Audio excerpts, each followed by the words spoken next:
Hello guys, आपका revision कैसे चल रहा है? जल्दी जल्दी से सब रिवाइज करते रहो।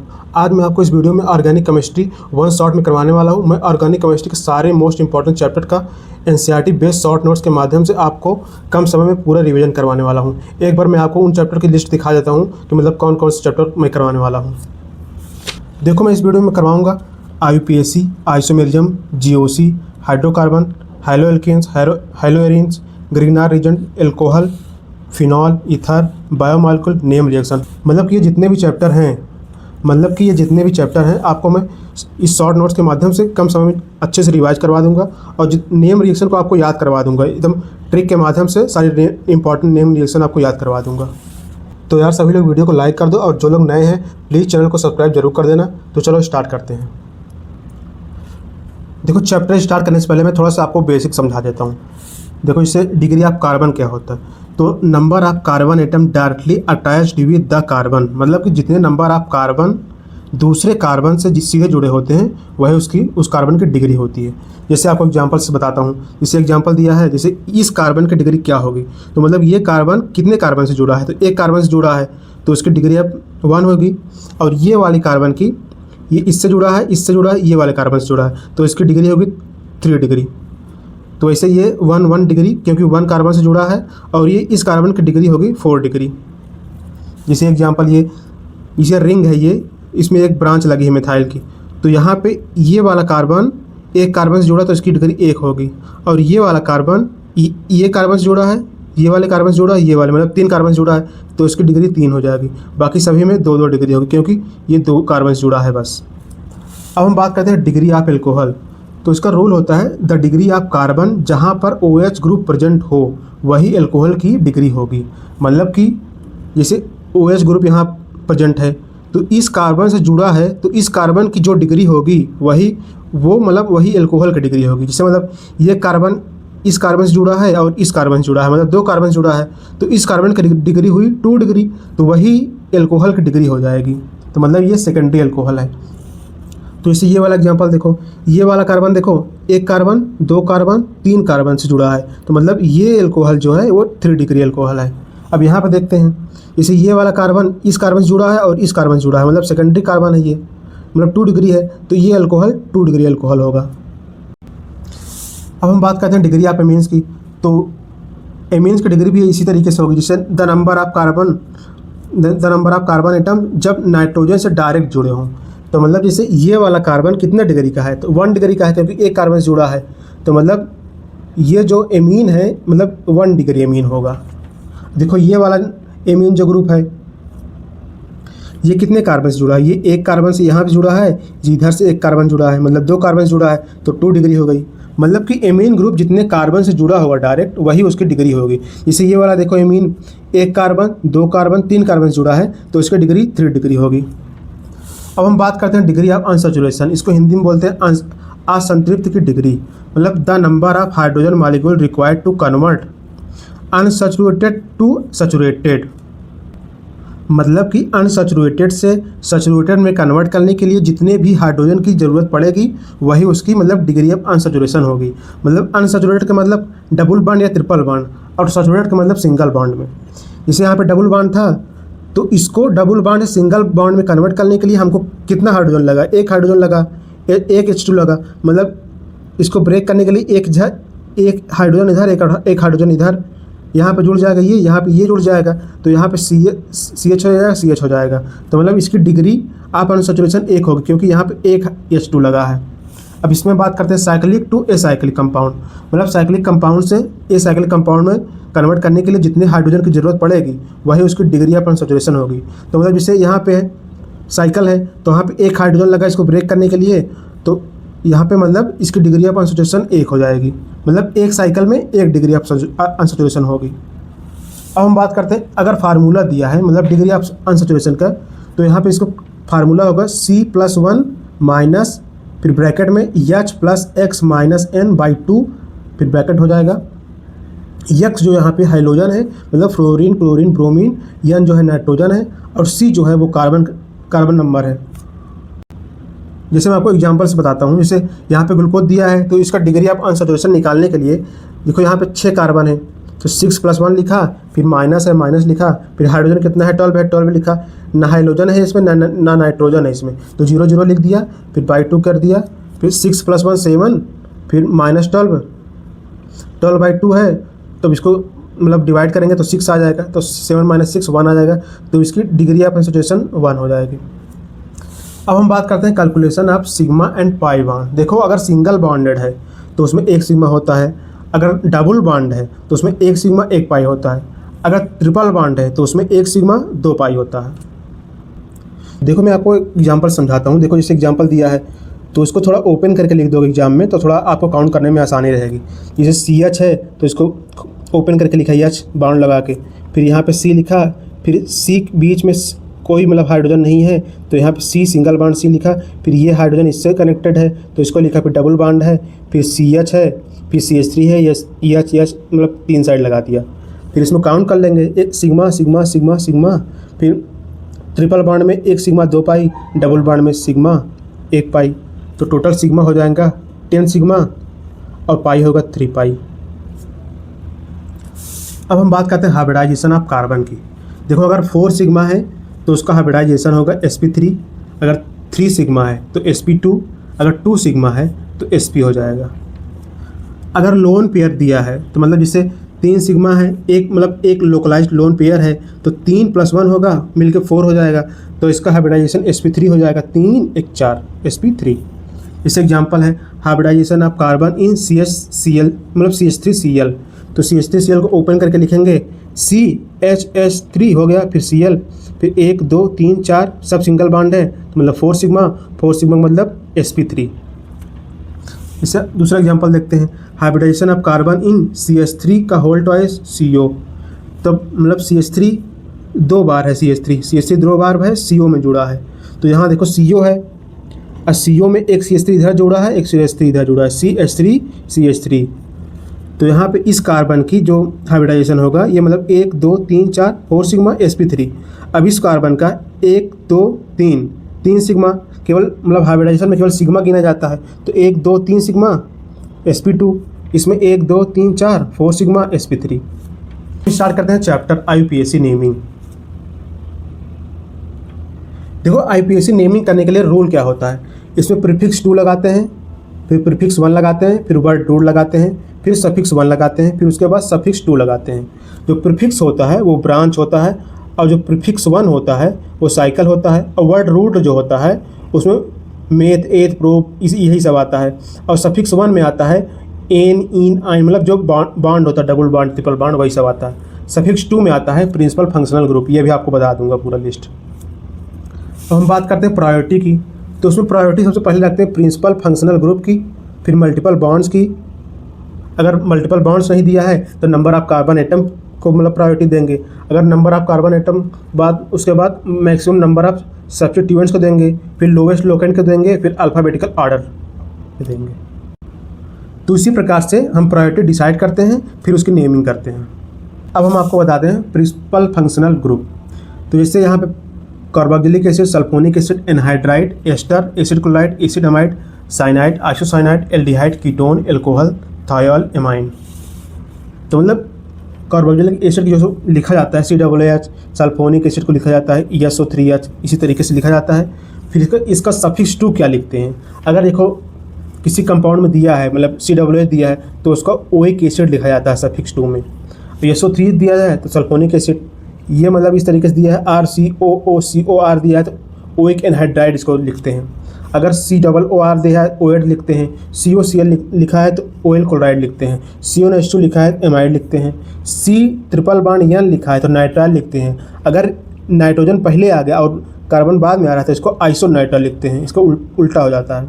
अगर CHO आ रहा है तो अल लिखते हैं, CO आ रहा है तो ON लिखते हैं, OH आ रहा है तो ऑल लिखते हैं अल्कोहल, SH आ रहा है तो थायोल लिखते हैं, NH2 आ रहा है तो एमीन लिखते हैं। अब इसी तरीके से अगर व्हेन यूज इन प्रीफिक्स 2, अगर प्रीफिक्स 2 में अगर यूज कर रहे हो इन सभी का मतलब जो प्रिंसिपल फंक्शनल ग्रुप है तो इसको इसी तरीके से लिखोगे कार्बोक्सी, सल्फो, एल्कोक्सी कार्बोनिल, क्लोरोकार्बोनिल, इसी तरीके से लिखते हैं। आप इसको पढ़ लेना अच्छे से। ये मतलब आपको नाम हमेशा याद रहना चाहिए, सफिक्स क्या क्या यूज़ करते हैं, याद रखोगे तभी आप अच्छे से तुरंत कर पाओगे क्वेश्चन। देखो अब हम IUPAC एग्जाम्पल देख लेते हैं। देखो इसे एक एग्जाम्पल दिया है, तो इसकी नंबरिंग हम कहाँ से करेंगे। इसकी नंबरिंग सबसे पहले जो डबल बॉन्ड इन को लोवेस्ट नंबरिंग मिलनी चाहिए और सबसे लंबी कार्बन चेन मतलब काउंट होना चाहिए।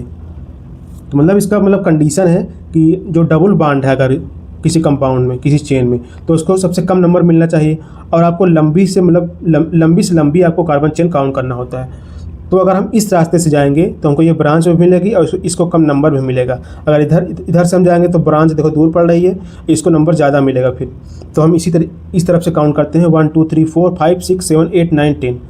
तो यहाँ पे 2 पे और 6 पे ब्रांच है, तो 2 6 डाई मिथाइल, फिर कितने कार्बन है टोटल 10 है, तो डेक, फिर 4 मतलब 4 पे डबल बॉन्ड है तो 4 इन हो जाएगा, ये इसकी IUPAC हो जाएगी।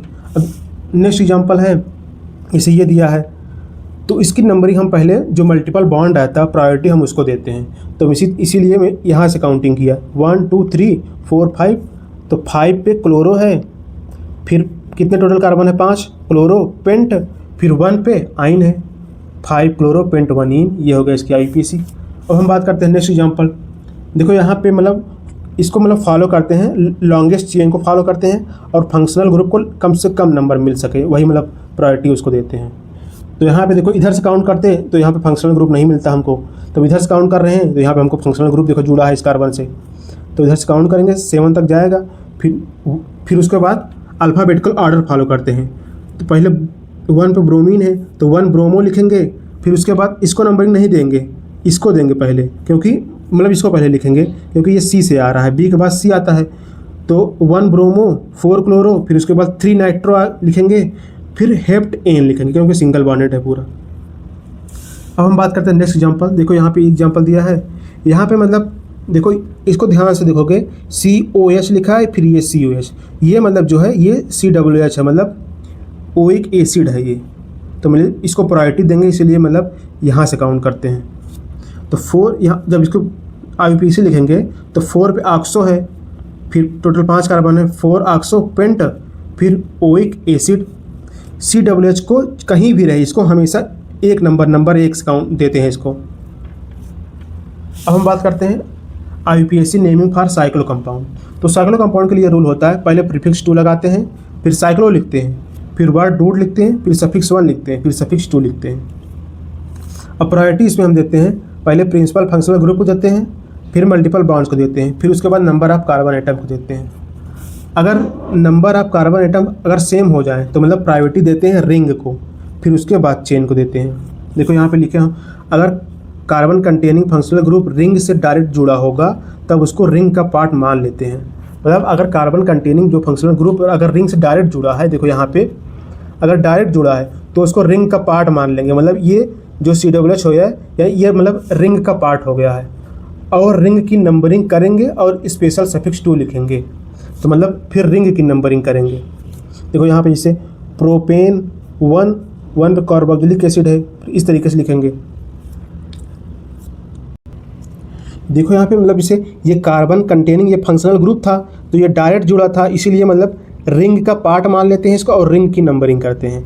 और यहाँ पे देखो ये वाला COOH ये जो फंक्शनल ग्रुप है ये रिंग से डायरेक्ट नहीं जुड़ा, ये CH2 के थ्रू जुड़ा है, तो मतलब फिर इसको यहाँ से रिंग मतलब साइकिल का पार्ट नहीं मानेंगे इसको, तब इसकी नंबरिंग करेंगे जो ऊपर वाली जो चेन जो है, फिर इसको 1 देंगे, इसको 2 देंगे।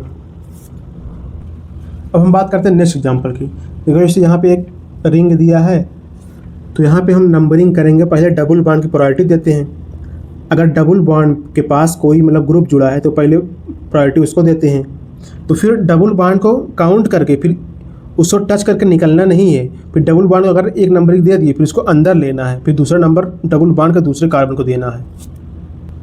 ये नहीं कि मतलब यहाँ पे 1 नंबर दे दिए फिर यहाँ पे 2 दिए, फिर ऐसा नहीं होगा। अगर आप यहाँ पे 1 दिए हैं तो इसको दूसरा नंबर यहाँ इसी डबल बॉन्ड की कार्बन को देना पड़ेगा। तो इसको फिर नेमिंग करेंगे IUPAC 1,6 डाईमिथाइल, 1 और 6 पे डाईमिथाइल है और साइक्लो कंपाउंड है, तो साइक्लो हेक्स 1 पे इन जुड़ा है। तो यही मैंने लिखा हो नियम क्या है। फर्स्टली डबल बॉन्ड को प्रायोरिटी देते हैं, फिर डबल बॉन्ड पे कोई ग्रुप जुड़ा है तो फर्स्ट नंबर उसको देते हैं और दूसरा नंबर भी डबल बॉन्ड के सेकंड कार्बन को देते हैं। डबल बॉन्ड को मतलब टच करके छोड़ना नहीं होता है, बस यही लिखा हूँ। अब हम बात करते हैं IUPAC naming of benzene derivative. तो इसका रूल है, if organic compound is having one functional group then common name is written in IUPAC. मतलब कि अगर organic compound is having one, मतलब ऑर्गेनिक कंपाउंड में एक फंक्शनल ग्रुप जुड़ा है, then carbon name is written in IUPAC. देखो यहाँ पे जैसे एक फंक्शनल ग्रुप जुड़ा है तो इसका नाम फिनोल ही देंगे। देखो इस बेंजीन रिंग से केवल CH3 जुड़ा है तो इसका मतलब कॉमन नेम ही लिखेंगे, टॉल्यूइन लिखते हैं इसको। और यहाँ पे अगर बेंजीन के पास OCH3 लिखा है तो एनिसोल इसको बोलते हैं। और यहाँ बेंजीन से CH2 जुड़ा है तो बेंजल डिहाइड, ये भी मतलब कॉमन नेम इसको यही बेंजल डिहाइड देते हैं। और देखो यहाँ पे अगर COOH जुड़ा है तो इसको बेंजोइक एसिड लिखते हैं। अब हम बात करते हैं रूल नंबर 2 की। If more than one functional group are present then numbering is done according to IUPAC. अगर एक से ज़्यादा मतलब फंक्शनल ग्रुप जुड़ा है तो फिर आईयूपीएसी के हिसाब से उसके मतलब नेमिंग करते हैं। देखो यहाँ पे इस बेंजीन रिंग है, यहाँ पे 2 फंक्शनल ग्रुप जुड़े हैं तो हम काउंट करते हैं यहाँ से 1 2 3 4 5 6, तो इसको लिखते हैं बेंजीन 1 और 3 पे ग्रुप जुड़ा है तो 1 3 डाई ऑल। तो हम बात करते हैं रूल नंबर 3 की। तो यहाँ पे if hydrogen is combination of both open and ring part then open part taken as main part except methane और एथेन के लिए ये मतलब एक्सेप्शन है। देखो यहाँ पर दिया है जैसे एग्जांपल, अगर हाइड्रोकार्बन कोई है मतलब ओपन पार्ट भी है उसमें रिंग वाला पार्ट भी है तो मतलब हम नंबरिंग जो है ओपन पार्ट में करते हैं। केवल किस में नहीं करते हैं, मेथेन में नहीं करते हैं, एथेन में नहीं करते हैं। ये देखो मेथेन वाला है, ये एथेन वाला है, ये दोनों एक्सेप्शन है। तो देखो इसमें करते हैं काउंटिंग नंबरिंग यहाँ से 1 2 3, तो 1 पे फिनाइल है, फिनाइल ग्रुप है और फिनाइल फिनाइल प्रोपेन हो जाएगा 1 2 3 प्रोपेन। अब इसकी जो नंबरिंग है इसमें रिंग की नंबरिंग करते हैं 1 2 3 4 5 6, तो वहाँ पे होगा आईयूपीएसी 1 मेथाइल, 1 पे मेथाइल है, 1 मेथाइल बेंजीन या फिर इसको टॉल्यूइन भी बोलते हैं।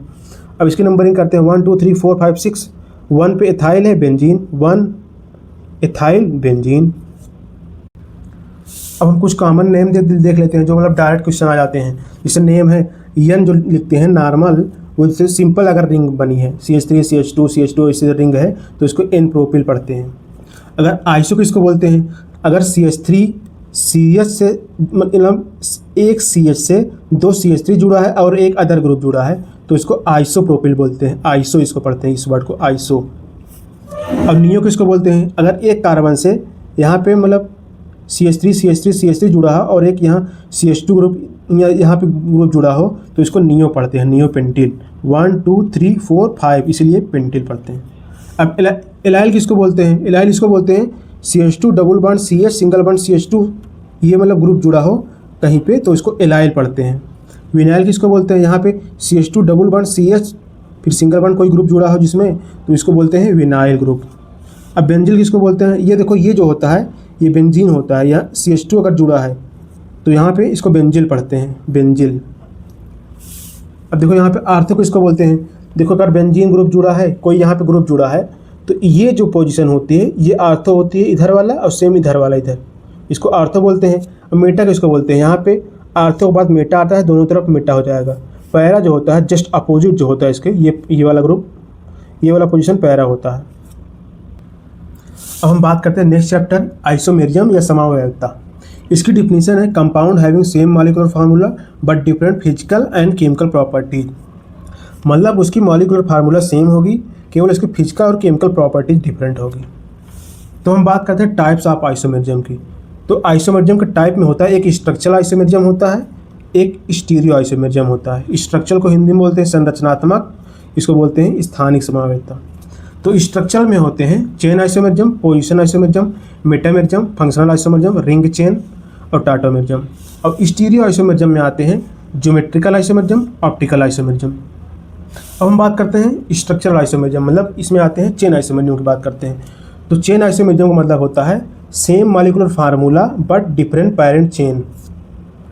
देखो जैसे यहाँ पे ये चेन दी हुई है, इसका मॉलिक्यूलर फार्मूला सेम है, C4H10 यहाँ भी, C4H10 यहाँ भी, इसका मॉलिक्यूलर फार्मूला सेम है बट जो इसकी पैरेंट चेन है वो अलग है।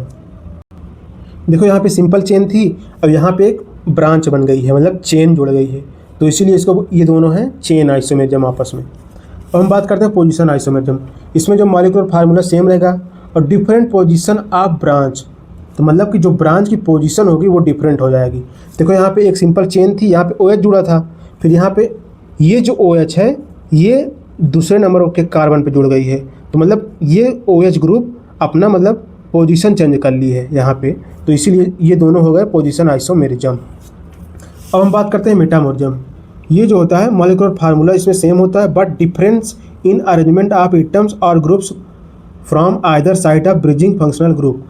मतलब ये फंक्शनल ग्रुप होते हैं, इसके इधर लेफ्ट साइड और राइट साइड में एक मतलब कार्बन की चेन जुड़ी होती है, उन्हीं चेन में मतलब अरेंजमेंट थोड़ा आगे पीछे होने से उसी को बोलते हैं मेटामेरिज्म। और ये मतलब सेंटर में होता है, इसीलिए इसको मेटा बोलते हैं, सेंटर में। देखो जैसे यहाँ पे है C, फिर ऑक्सीजन यहाँ पे जुड़ा है, फिर यहाँ पे कार्बन कार्बन, तो ये हो गए एक।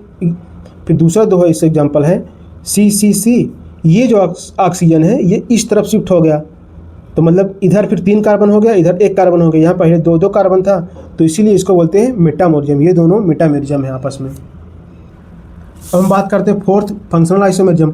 इसमें देखो मॉलिक्यूलर फार्मूला सेम रहता है, इसमें फंक्शनल ग्रुप मतलब डिफरेंट हो जाते हैं, बदल जाते हैं।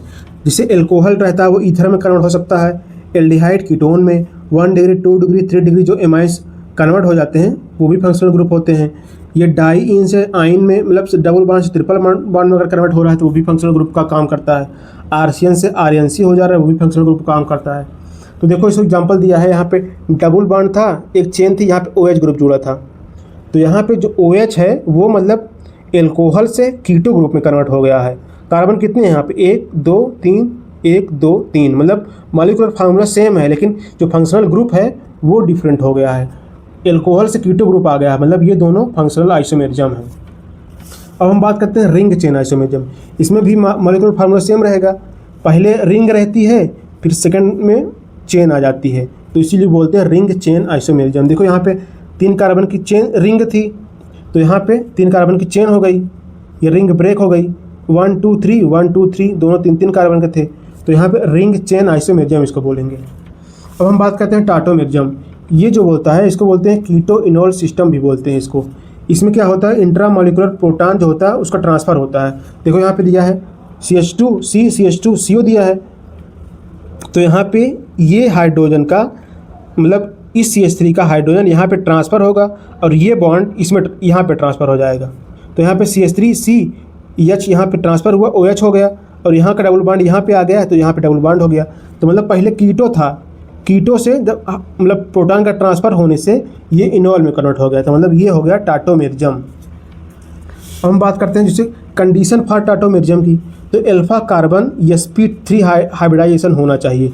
देखो यहाँ पे जहाँ पे कीटो ग्रुप जुड़ा है उसका नेक्स्ट कार्बन जो है दोनों तरफ वो अल्फा कार्बन होगा, तो अल्फा कार्बन sp3 होना चाहिए। देखो यहाँ पे sp3 है, A1 2 3 और यहाँ पे A4, तो मतलब 3 1 4 मतलब sp3, यहाँ भी ऐसे है sp3, यहाँ पे CH3 है, तो मतलब अल्फा कार्बन sp3 हाइब्रिडाइजेशन होना चाहिए, और अल्फा कार्बन मतलब अल्फा हाइड्रोजन प्रेजेंट होना चाहिए, मतलब यहाँ पे हाइड्रोजन जरूर होना चाहिए अल्फा पे।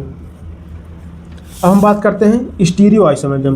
तो स्टीरियो आइसोमेरिज्म 2 टाइप का होता है, ज्योमेट्रिकल आइसोमेरिज्म, ऑप्टिकल आइसोमेरिज्म। तो ज्योमेट्रिकल आइसोमेरिज्म जो होता है वो arises due to restricted rotation around carbon carbon या फिर कार्बन नाइट्रोजन या फिर नाइट्रोजन नाइट्रोजन रिंग। ये जो ज्योमेट्रिकल आइसोमेरिज्म होता है मतलब वो कार्बन कार्बन के जो मतलब रोटेशन को रिस्ट्रिक्ट करता है, मतलब रोकता है, बाधा डालता है, तो वही होता है ज्योमेट्रिकल आइसोमेरिज्म। ये इसका कंडीशन होती है restricted site must have different group, मतलब रिस्ट्रिक्टेड साइट जो होती है वहाँ पे डिफरेंट ग्रुप जुड़े होने चाहिए। जैसे यहाँ पे देखो एग्जांपल दिया है, ये जो कार्बन कार्बन है ये रिस्ट्रिक्टेड साइट है दोनों, तो कोई इस कार्बन पे सेम ग्रुप जुड़ा है, यहाँ पे सेम ग्रुप जुड़ा है, तो मतलब ये ज्योमेट्रिकल आइसोमेरिज्म शो नहीं करेगा, क्योंकि दोनों कार्बन पे डिफरेंट ग्रुप होना चाहिए। देखो यहाँ पे ये जैसे कार्बन और नाइट्रोजन है, यहाँ पे ब्रोमीन जुड़ा है, यहाँ पे क्लोरीन जुड़ा है, दोनों डिफरेंट है, इधर भी मतलब लोन पेयर है, इधर OH है, दोनों डिफरेंट है, तो मतलब ये ज्योमेट्रिकल आइसोमेरिज्म शो करेगा। चूँकि ऑल हैव डिफरेंट ग्रुप्स, मतलब ग्रुप मतलब सभी अलग अलग हैं, इसलिए ज्योमेट्रिकल आइसोमेरिज्म शो करे। अब हम बात करते हैं ऑप्टिकल आइसोमेरिज्म की। तो ये जो होता है sp3 carbon attach with 4 different group, मतलब sp3 कार्बन जो होता है वो मतलब 4 डिफरेंट ग्रुप से जुड़ा होता है, तो इसी को बोलते हैं कायरल कार्बन। और ऑप्टिकल आइसोमेरिज्म में मतलब कायरल कार्बन ही देखते हैं। अब हम बात करते हैं नंबर ऑफ स्ट्रक्चरल आइसोमर्स की। देखो जैसे एल्केन दिया है, हाँ, CH4 C2H6 मतलब एक कार्बन से लेके 10 कार्बन तक दिया है। तो मतलब अगर इसको आप याद करना चाहो तो इसको याद कर सकते हो, या फिर आपको बना के फिर निकालना पड़ेगा आइसोमर। अगर याद कर सको तो याद कर लो, बिकॉज CH4 C2H6 C3H8 मतलब 1 से 3 कार्बन तक इसका आइसोमर एक ही होगा। और यहाँ पे 4 से लेकर 7 तक इसको मतलब याद करो एक साथ, 2 3 5 9, फिर यहाँ पे 8 9 10 इसको याद करो, 18 35 75। तो मतलब 1 से लेकर 10 तक ऐसे याद करो। 1 से 3 तक है 1 1 1, फिर यहाँ पे 8 तक है, 4 से 8 तक 2 3 5 9, फिर 8 9 10 का होगा 18 35 75।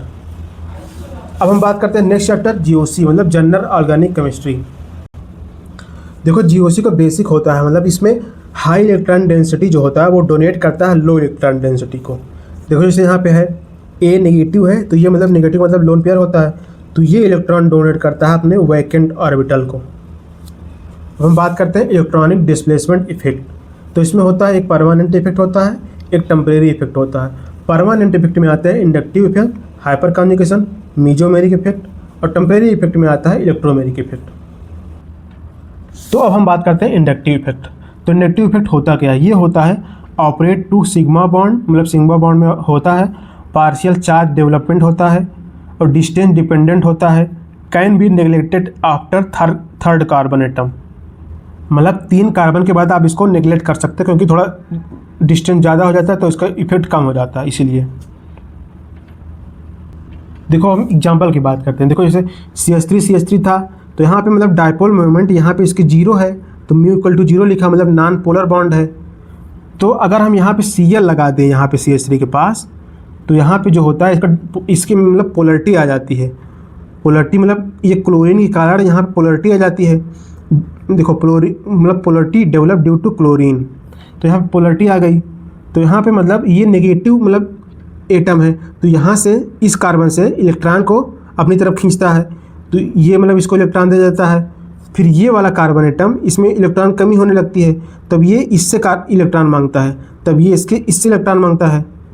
तो यहाँ पे देखो पार्शियल नेगेटिव, यहाँ पे पार्शियल पॉजिटिव है, क्योंकि ये इलेक्ट्रॉन लिया है तो नेगेटिव हो गया, ये मतलब पॉजिटिव इसको दिया है, ये भी पॉजिटिव इसको दिया है। तो यहाँ पे जो सिग्मा 1 पॉजिटिव है वो जो है ये मतलब ग्रेटर देन सिग्मा 2 पॉजिटिव है। देखो यहाँ पे इसको लिखा हूँ, क्लोरीन लगाने के बाद क्लोरीन ज़्यादा इलेक्ट्रोनेगेटिव होने के कारण CH2 से इलेक्ट्रॉन खींचेगा, मतलब ये ज़्यादा नेगेटिव होने के कारण CH2 से इलेक्ट्रॉन खींचेगा, तब CH2 क्लोरीन को इलेक्ट्रॉन दे देता है, तो मतलब CH2 पर इलेक्ट्रॉन की कमी हो जाती है, तो CH2 CH3 से इलेक्ट्रॉन मांगता है मतलब मांग लेता है। तो क्लोरीन के आने से मतलब पोलरिटी डेवलप हो गई, क्लोरीन के आने से पोलरिटी डेवलप हो गई। सो वी कॉल क्लोरीन ने अपना इफेक्ट इंड्यूस कर दिया, मतलब इसीलिए हम इसको बोलते हैं क्लोरीन ने अपना मतलब इफेक्ट इंड्यूस कर दिया, इसीलिए इसको बोलते हैं इंड्यूस से आगे वर्ड इंडक्टिव इफेक्ट। तो हम बात करते हैं आई इफेक्ट मतलब कितने प्रकार का होता है। तो इंडक्टिव इफेक्ट 2 टाइप का होता है, एक प्लस आई इफेक्ट होता है, एक माइनस आई इफेक्ट होता है। प्लस आई इफेक्ट जो होता है वो इलेक्ट्रॉन डोनेट करता है, माइनस आई इफेक्ट जो होता है इलेक्ट्रॉन खींचता है। इसको आप ट्रिक से याद कर सकते हो। प्लस का मतलब ये धनी आदमी है, तो धनी आदमी कोई चीज़ डोनेट करता है, और ये खुद मतलब घाटे में है, रेडी आदमी है, तो ये इलेक्ट्रॉन खींचता है दूसरे से। देखो ये इलेक्ट्रॉन डोनेटिंग ग्रुप होता है प्लस आई, और माइनस आई जो होता है इलेक्ट्रॉन विड्रॉइंग ग्रुप मतलब इलेक्ट्रॉन को खींचता है। तो यहाँ पे देखो एक कार्बन की चेन है, यहाँ पे प्लस आई लगा है, तो मतलब प्लस आई मतलब ये इलेक्ट्रॉन डोनेट कर रहा है। देखो इसको डोनेट किया, फिर इसी से चेन मतलब यहाँ पे एरो बन गई है, तो इसको बोलते हैं प्लस आई इफेक्ट। और माइनस आई इफेक्ट में जो होता है, देखो माइनस आई लगा रहता है तो ये इलेक्ट्रॉन खींचता है, जो ग्रुप रहते हैं ये इलेक्ट्रॉन खींचते हैं। देखो अब हम बात करते हैं पावर ऑफ इंडक्टिव इफेक्ट। तो हम प्लस आई की बात करते हैं, पहले प्लस आई की पावर की बात करते हैं। प्लस आई जो होता है वो इलेक्ट्रॉन देते हैं, मतलब ये जो ऑर्डर है पावर की प्लस आई, इसको याद रखना पड़ता है। इसको अगर आप याद रखोगे तो आप तुरंत आंसर निकाल लोगे। देखो जैसे यहाँ पे CH2 है, तो ये इसकी पावर सबसे ज़्यादा है क्योंकि ये इलेक्ट्रॉन डोनेट करता है सबसे ज़्यादा, तो इसकी पावर प्लस आई की ज़्यादा होगी। फिर NH की, फिर O माइनस की, फिर COO माइनस की, फिर 3 degree alkyl group, 2 degree alkyl group, फिर 1 डिग्री एल्किल ग्रुप, फिर मिथाइल की। तो इसको आप याद रखो। अब हम बात करते हैं माइनस आई पावर। माइनस आई पावर का मतलब होता है जो इलेक्ट्रॉन खींचते हैं। देखो यहाँ पे माइनस आई तो इलेक्ट्रॉन खींचेगा। तो इसके लिए ये ऑर्डर है, मैंने ऑर्डर यहाँ पे लिखा है, इसको मतलब याद रखना ज़रूरी है, याद रखोगे तभी आप क्वेश्चन कर पाओगे। देखो ये जो पावर डिसाइड की गई है ये मतलब हाइड्रोजन के रिस्पेक्ट में सभी ग्रुप का मतलब पावर डिसाइड किया गया है, किस मतलब ऑर्डर डिसाइड किया गया इसका। तो इसके लिए मैंने ट्रिक बना के रख मतलब याद करने के लिए ट्रिक बनाया है, आप जिससे आपको याद हो जाए। देखो यहाँ पे ट्रिक है NF3 NR3 SR3 इस ग्रुप है, इसको याद करना पड़ेगा किसके बाद कौन आता है, उसी के हिसाब से आप ऑर्डर निकाल पाओगे। देखो इसके लिए ट्रिक है ना फरहान ना ऋतिक फिर शाहरुख, फिर यहाँ पे एक मिस हो गया था यहाँ पे इसलिए मतलब ऊपर लिख दिया हूँ, ना फरहान ना ऋतिक शाहरुख ना हिमेश, यहाँ पे आएगा ये वाला NH3, ना फरहान ना ऋतिक शाहरुख ना हिमेश ना ओमपरी सलमान साइना अली की, यहाँ पे की कुछ नहीं है, अली की कार में फादर कलेक्टर बेटा इंस्पेक्टर और एल्कोहल की मम्मी कुछ नहीं है, और एल्कोहल की मम्मी एल्काइन नहीं है, बेंज इन है। तो इसको आप याद कर लोगे आसानी से, 3-4 बार लिख के याद करोगे तो आपको याद हो जाएगा। तो हम बात करते हैं हाइपर कॉन्जुगेशन की। तो हाइपर कॉन्जुगेशन क्या होता है, तो इसकी डिफिनेशन होती है it involves delocalisation of sigma electrons of carbon hydrogen bond of an alkyl group directly attach to alkene और फ्री रेडिकल। मतलब कि alpha carbon should sp3 hybridisation and alpha hydrogen must be present. मतलब कि hyper conjugation के लिए alpha carbon में sp3 hybridisation होना चाहिए और एल्फा कार्बन जरूर प्रेजेंट होना चाहिए, तभी हाइपर कॉन्जुगेशन होगा। और hyper conjugation is a permanent effect होता है, ये मैं बता चुका हूँ। आल्सो नोन है, जिसको नो बॉन्ड रेजोनेंस भी बोलते हैं, नो बॉन्ड रेजोनेंस बोलते हैं, या फिर इसको बेकर नेथन इफेक्ट भी बोलते हैं। तो हम बात करते हैं केस 1 की, कार्बोकैटायन की बात करते हैं, इसमें केस 1 की बात करते हैं। देखो यहाँ पे कार्बोकैटायन में हम हाइपर कॉन्जुगेशन स्ट्रक्चर की बात करते हैं। देखो जैसे एग्जांपल दिया है तो यहाँ पे इसका ये होगा number of hyper conjugating structure involving carbon hydrogen bond breaking, तो इक्वल टू होता है नंबर ऑफ एल्फा हाइड्रोजन, मतलब जितने एल्फा हाइड्रोजन प्रेजेंट हैं। तो यहाँ पे देखो जैसे ये पॉजिटिव इफेक्ट है तो इसके नेक्स्ट कार्बन जो होता है वो एल्फा कार्बन होता है, उस कार्बन से जितने हाइड्रोजन जुड़े हैं वही एल्फा हाइड्रोजन होते हैं। तो मतलब जितने एल्फा हाइड्रोजन होंगे वही उसका नंबर ऑफ कॉन्जुगेटिंग स्ट्रक्चर बनेगा। अब हम बात करते हैं केस 2 की, फ्री रेडिकल के केस में। देखो यहाँ पे जैसे फ्री रेडिकल दिया है तो ये मतलब जिसे यहाँ पे अगर पहले से फ्री रेडिकल दिया रहता है तो ये इसका नेक्स्ट कार्बन एल्फा कार्बन होता है, मतलब कि एल्फा कार्बन में जितने मतलब हाइड्रोजन प्रेजेंट होंगे तो वही उसका हाइपर कॉन्जुगेटिंग स्ट्रक्चर होगा। देखो यहाँ पे ये बॉन्ड ब्रेक होता है तो यहाँ पे 2 फ्री रेडिकल आ जाते हैं, तो ये फ्री रेडिकल जुड़ के बॉन्ड बना लेते हैं। तो इसी तरीके से number of hyper conjugating structure बनते हैं, जितने मतलब एल्फा हाइड्रोजन होते हैं उसी के साथ उतने नंबर में हाइपर कॉन्जुगेशन स्ट्रक्चर बनते हैं। अब हम बात करते हैं एल्कीन में। देखो यहाँ पे अगर देखो यहाँ पे इस चेन में एल्कीन जुड़ी हुई है, तो एल्कीन ऐसे मतलब देख लेंगे उसको, एल्कीन के जो नेक्स्ट कार्बन होगा वही उसका एल्फा होगा, जितने हाइड्रोजन जुड़े होंगे तो वही मतलब जितने नंबर ऑफ एल्फा हाइड्रोजन जुड़े होंगे वही उसका number of hyper conjugating structure बनते हैं। ये मतलब +H की बात हो गई। और अब हम बात करते हैं -H की। यहाँ पे देखो हाइड्रोजन जुड़े थे तो मतलब इसीलिए +H इसको बोले, और यहाँ पे माइनस ग्रुप जुड़ा है तो मतलब यहाँ पे इसीलिए -H इसको बोल देंगे। देखो यहाँ पे एल्कीन जुड़ी हुई है तो एल्कीन के नेक्स्ट कार्बन पर जितने ग्रुप जुड़े हुए हैं वही उसका मतलब number of hyper conjugating structure show करता है। देखो यहाँ पे जैसे एल्कीन है, ये डबल बॉन्ड ब्रेक होता है और ये जो हाइड्रोजन है यहाँ से निकल जाता है, ये मतलब हाइड्रोजन माइनस डेवलप होता है तो यहाँ पे ये डबल बॉन्ड यहाँ शिफ्ट हो जाता है, यहाँ पे डबल बॉन्ड आ जाता है। तो अब हम बात करते हैं total number of hyper conjugating structure की। तो हम जैसे यहाँ पे अगर पॉजिटिव दिया है, कहीं भी पॉजिटिव दिया है तो उसका नेक्स्ट कार्बन जो होता है एल्फा होता है, तो एल्फा पे जितने हाइड्रोजन प्रेजेंट होते हैं तो वो एल्फा हाइड्रोजन होते हैं, तो वही मतलब डिसाइड करता है कितने वहाँ पे हाइपर कॉन्जुगेटिंग स्ट्रक्चर बनेंगे। देखो यार इस कार्बन पे केवल 2 हाइड्रोजन है, एक यहाँ पे होंगे एक यहाँ पे होंगे, हाइड्रोजन जुड़े होंगे तो 1 2 3 4 तभी बैलेंसिंग कंप्लीट होगी, इसीलिए इसका जो मतलब कॉन्जुगेटिंग स्ट्रक्चर 2 बनेगा। अब हम बात करते हैं इसका एग्जांपल की। देखो यहाँ पे एल्कीन प्रेजेंट है तो इसको इसे सर्कल में कर लेंगे, फिर उसके नेक्स्ट कार्बन जितने होंगे वो हो गए एल्फा कार्बन, तो एल्फा कार्बन जितने हाइड्रोजन जुड़े होंगे वही होगा total number of hyper conjugating structure. तो यहाँ पे 3 यहाँ पे होंगे हाइड्रोजन, 3 यहाँ पे होंगे तो 3 3 6, इसका हाइपर कॉन्जुगेटिंग स्ट्रक्चर 6 बनेगा। तो इसी तरीके से यहाँ पे हम बात करते हैं इस जो पॉजिटिव चार्ज है यहाँ से जो नेक्स्ट कार्बन है अल्फा अल्फा है, यहाँ पे 2 हाइड्रोजन, यहाँ पे 2 हाइड्रोजन, तो 2 2 4 हाइपर कंजुगेटिंग स्ट्रक्चर बनेंगे। इसी तरीके से इस एग्जांपल में यहाँ पे पॉजिटिव है तो इसका नेक्स्ट कार्बन मतलब अल्फा कार्बन है, तो यहाँ पे 3, यहाँ पे 2, 3 2 5, 5 2 7, यहाँ पे 7 हाइपर कंजुगेटिंग स्ट्रक्चर बनेंगे। तो इसी तरीके से इसमें भी यहाँ पे एल्कीन प्रेजेंट है तो इसका नेक्स्ट कार्बन जो है alpha, next carbon alpha, next carbon alpha, यहाँ पे 3 2, यहाँ पे फिर 2 3 2 5 2 7, यहाँ पे 7 हाइपर कंजुगेटिंग स्ट्रक्चर बनेंगे। तो अब हम बात करते हैं रेजोनेंस की।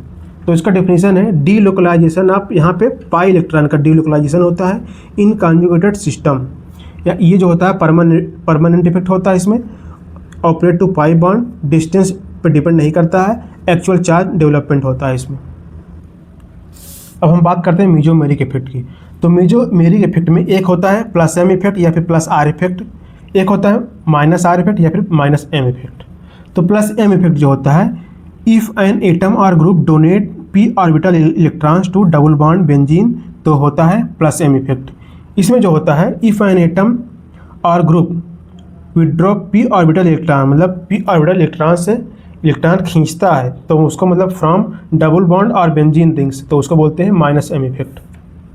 जैसे यहाँ पे एग्जांपल है प्लस एम इफेक्ट का, यहाँ पे देखो एक कार्बन चेन थी, यहाँ पे क्लोरीन है, तो यहाँ से देखो यहाँ से डबल बॉन्ड जो कार्बन है यहाँ इससे जुड़ा है एक ग्रुप, क्लोरीन ग्रुप जुड़ा है, तो ये क्लोरीन ग्रुप जो है अपना लोन पेयर इस कार्बन पे डबल बॉन्ड वाले कार्बन को मतलब डोनेट कर देता है। जब इसको डोनेट करेगा यहाँ पे जाएगा तो ये जो डबल बॉन्ड है ये ब्रेक होके यहाँ पे नेगेटिव बना लेगा।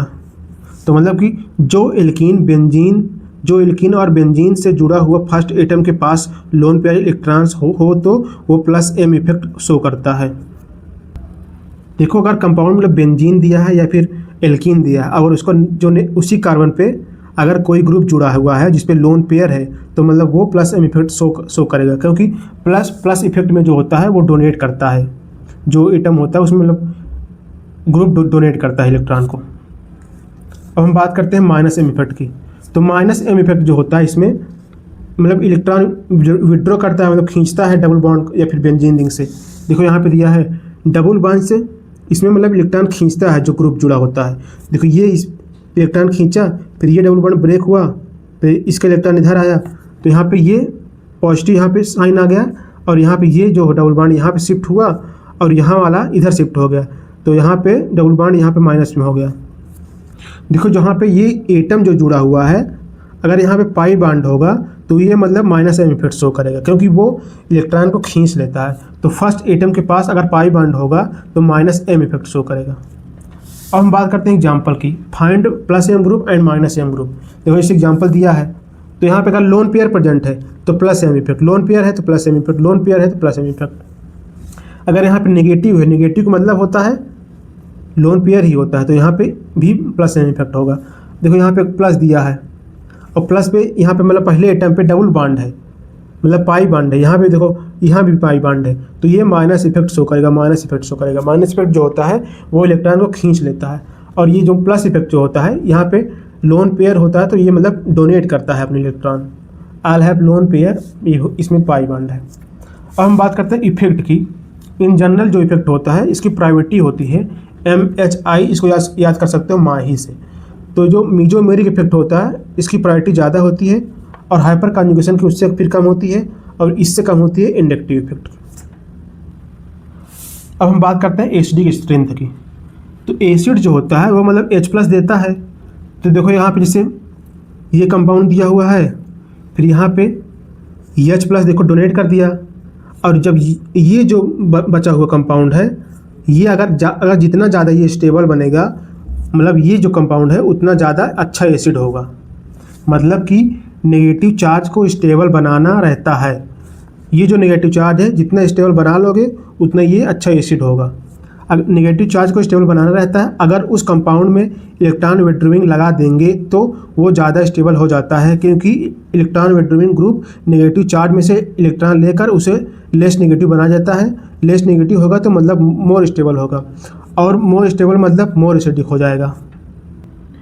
देखो यहाँ पे इस कंपाउंड में नेगेटिव चार्ज आ रहा है, तो नेगेटिव चार्ज आ रहा है, अगर आपको इसको स्टेबल बनाना है, नेगेटिव चार्ज का मतलब होता है इलेक्ट्रॉन।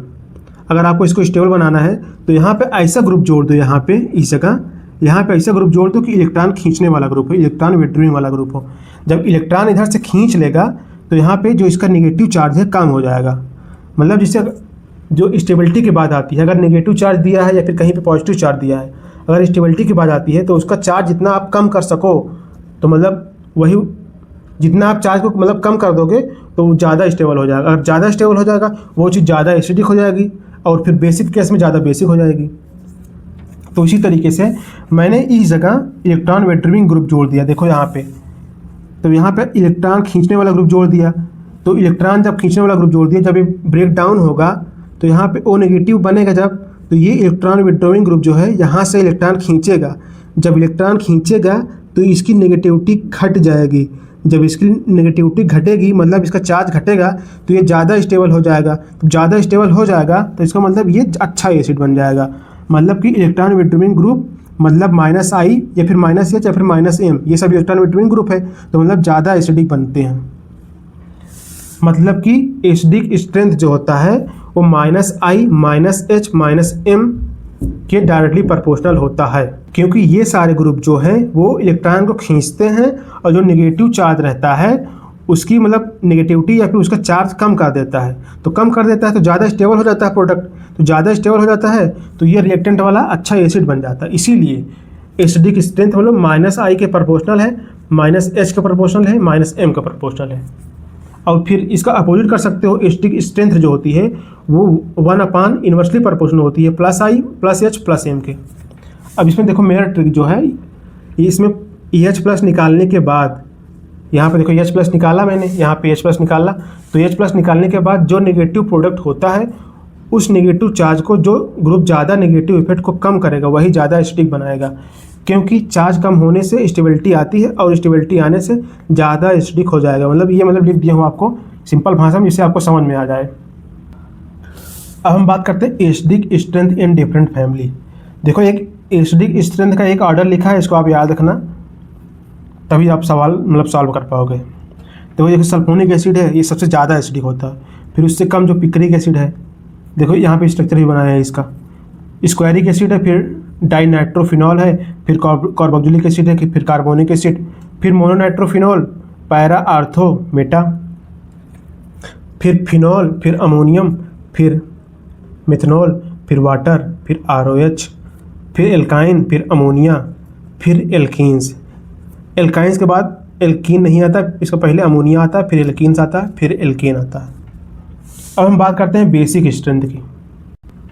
देखो बेसिक स्ट्रेंथ में जो होता है, इसमें जैसे दिया एग्जांपल, तो नाइट्रोजन का हम लोन पेयर जो है उसको डोनेट करवाते हैं, तो उसमें ये इसको डोनेट करेगा तो H+ जो है यहाँ पे आके जुड़ जाएगा, तो यहाँ पे N+ पर फिर H जुड़ गया, फिर मतलब फिर प्रोडक्ट जो बना है NH जितना स्टेबल बनेगा उतना बेसिक होगा, तो ये जितना स्टेबल बनेगा उतना ये अच्छा बेसिक बनेगा।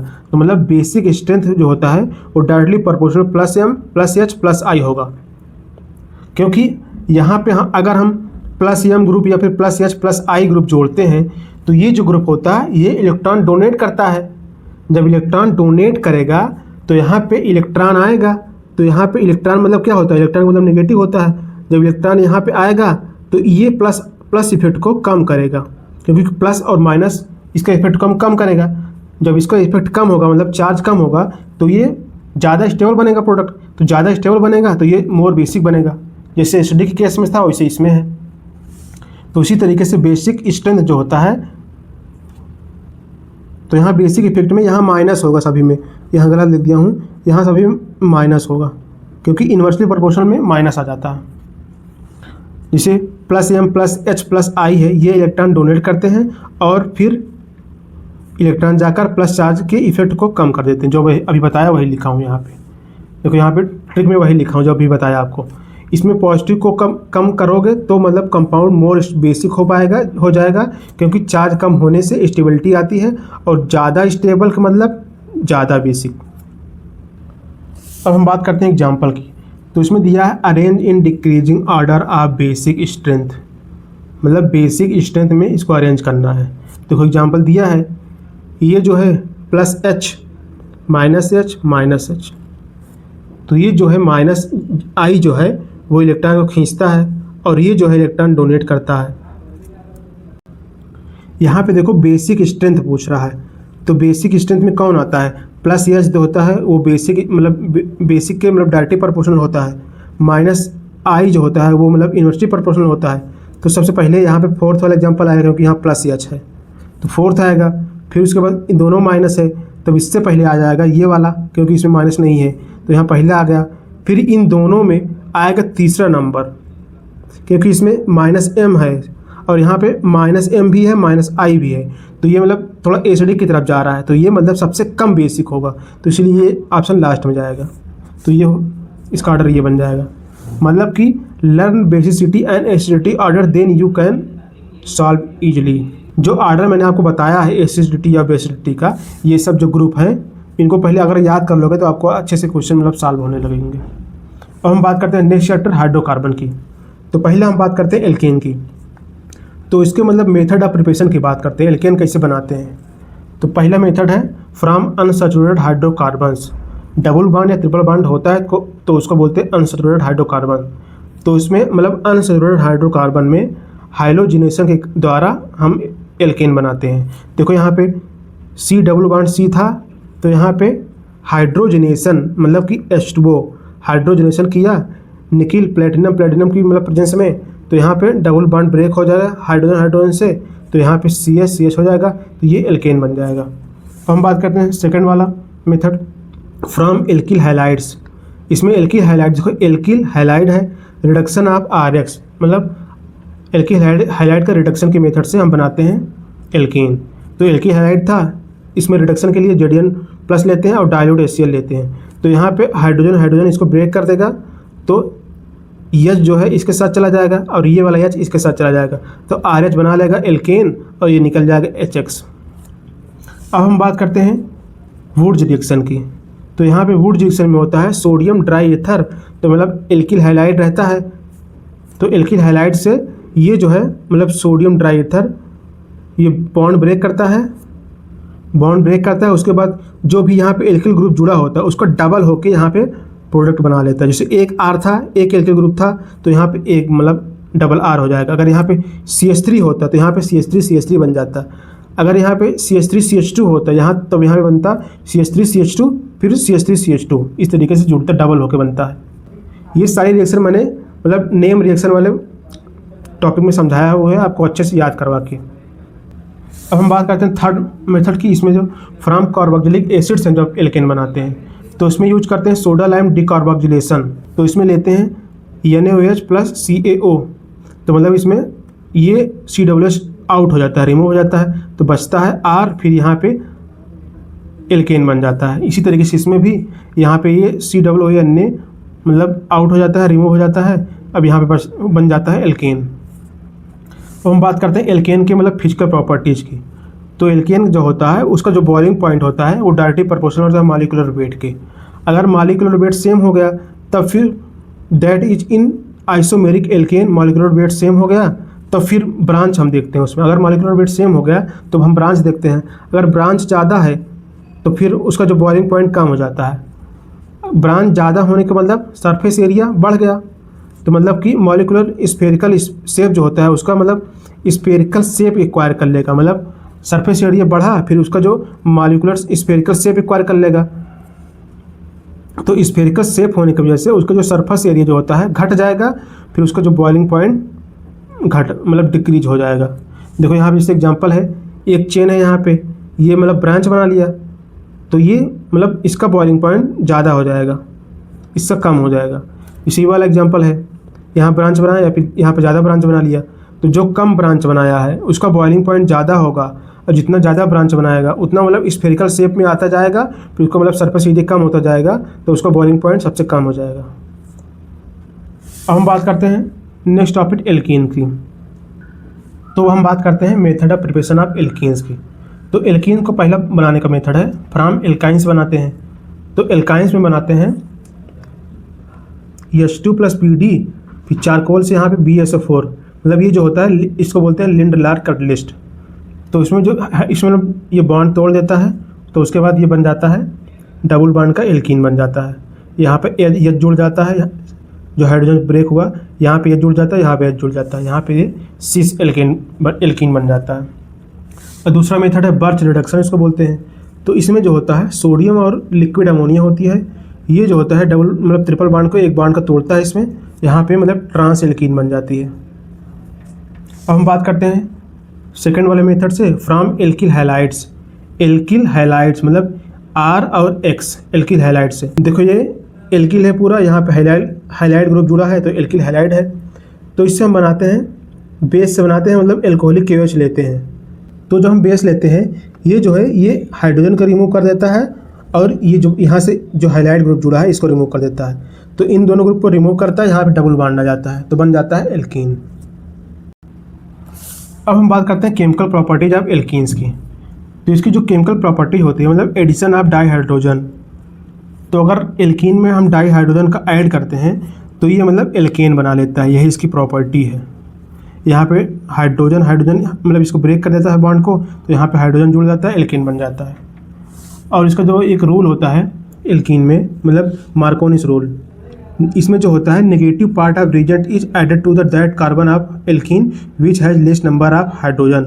मतलब कि जो नेगेटिव पार्ट होता है, जैसे ये रिएजेंट में ये नेगेटिव पार्ट है क्लोरीन, तो ये उस कार्बन पर जुड़ता है जहाँ पे हाइड्रोजन की संख्या कम होती है। देखो यहाँ पे 1 2 3 4, यहाँ पे 2 हाइड्रोजन जुड़ा है, यहाँ पे 1 हाइड्रोजन सिर्फ है। तो ये देखो यहाँ पे इसको ओपन करके लिखा हूँ, यहाँ पे सिर्फ 1 हाइड्रोजन है, यहाँ पे 2 हाइड्रोजन है। तो ये क्लोरीन वहाँ पे जुड़ता है जहाँ पे हाइड्रोजन की संख्या कम होती है, तो ये होता है मार्कोनिस रूल। देखो यहाँ पे क्लोरीन जाकर जुड़ गया। अब हम बात करते हैं एंटी मार्कोनिक। एंटी मार्कोनिक में जस्ट इसका अपोजिट हो जाता है। इसमें जो नेगेटिव वाला पार्ट होता है वो रिएजेंट के उस कार्बन से जुड़ता है जहाँ पे हाइड्रोजन की संख्या ज़्यादा होती है। तो यहाँ पे देखो HBr था, Br नेगेटिव, ये नेगेटिव पार्ट यहाँ पे जुड़ जाएगा जहाँ पे हाइड्रोजन ज़्यादा है, तो यही हो जाएगा एंटी मार्कोनिक रूल। अब हम बात करते हैं दूसरे मतलब केमिकल प्रॉपर्टीज़ की। एडिशन ऑफ वाटर करेंगे, मतलब वाटर ऐड करते हैं हम एल्कीन में, तो क्या होता है, ये एल्कीन है, यहाँ पे वाटर ऐड किए तो ये मतलब एल्कोहल बना लेता है। वाटर जो है H+ और OH- में टूट जाता है, फिर यहाँ पे OH ग्रुप यहाँ पे जुड़ जाता है, तो ये एल्कोहल बना लेता है। तीसरी प्रॉपर्टी है ऑक्सीडेशन की। तो ये बेयर्स रिएजेंट होता है, इसमें डाइल्यूट एल्कलाइन KMnO4 रहता है, इसको बोलते हैं बेयर्स रिएजेंट। ये जो होता है ये एल्कीन जो मतलब OH से बॉन्ड ब्रेक करता है, और यहाँ पे एक OH यहाँ पे ऐड होता है, एक OH यहाँ पे ऐड होता है, तो ये बना लेता है विशनल डाइऑल। ये जो होता है विशनल डाइऑल है। अब हम बात करते हैं ओजोनोलिसिस की।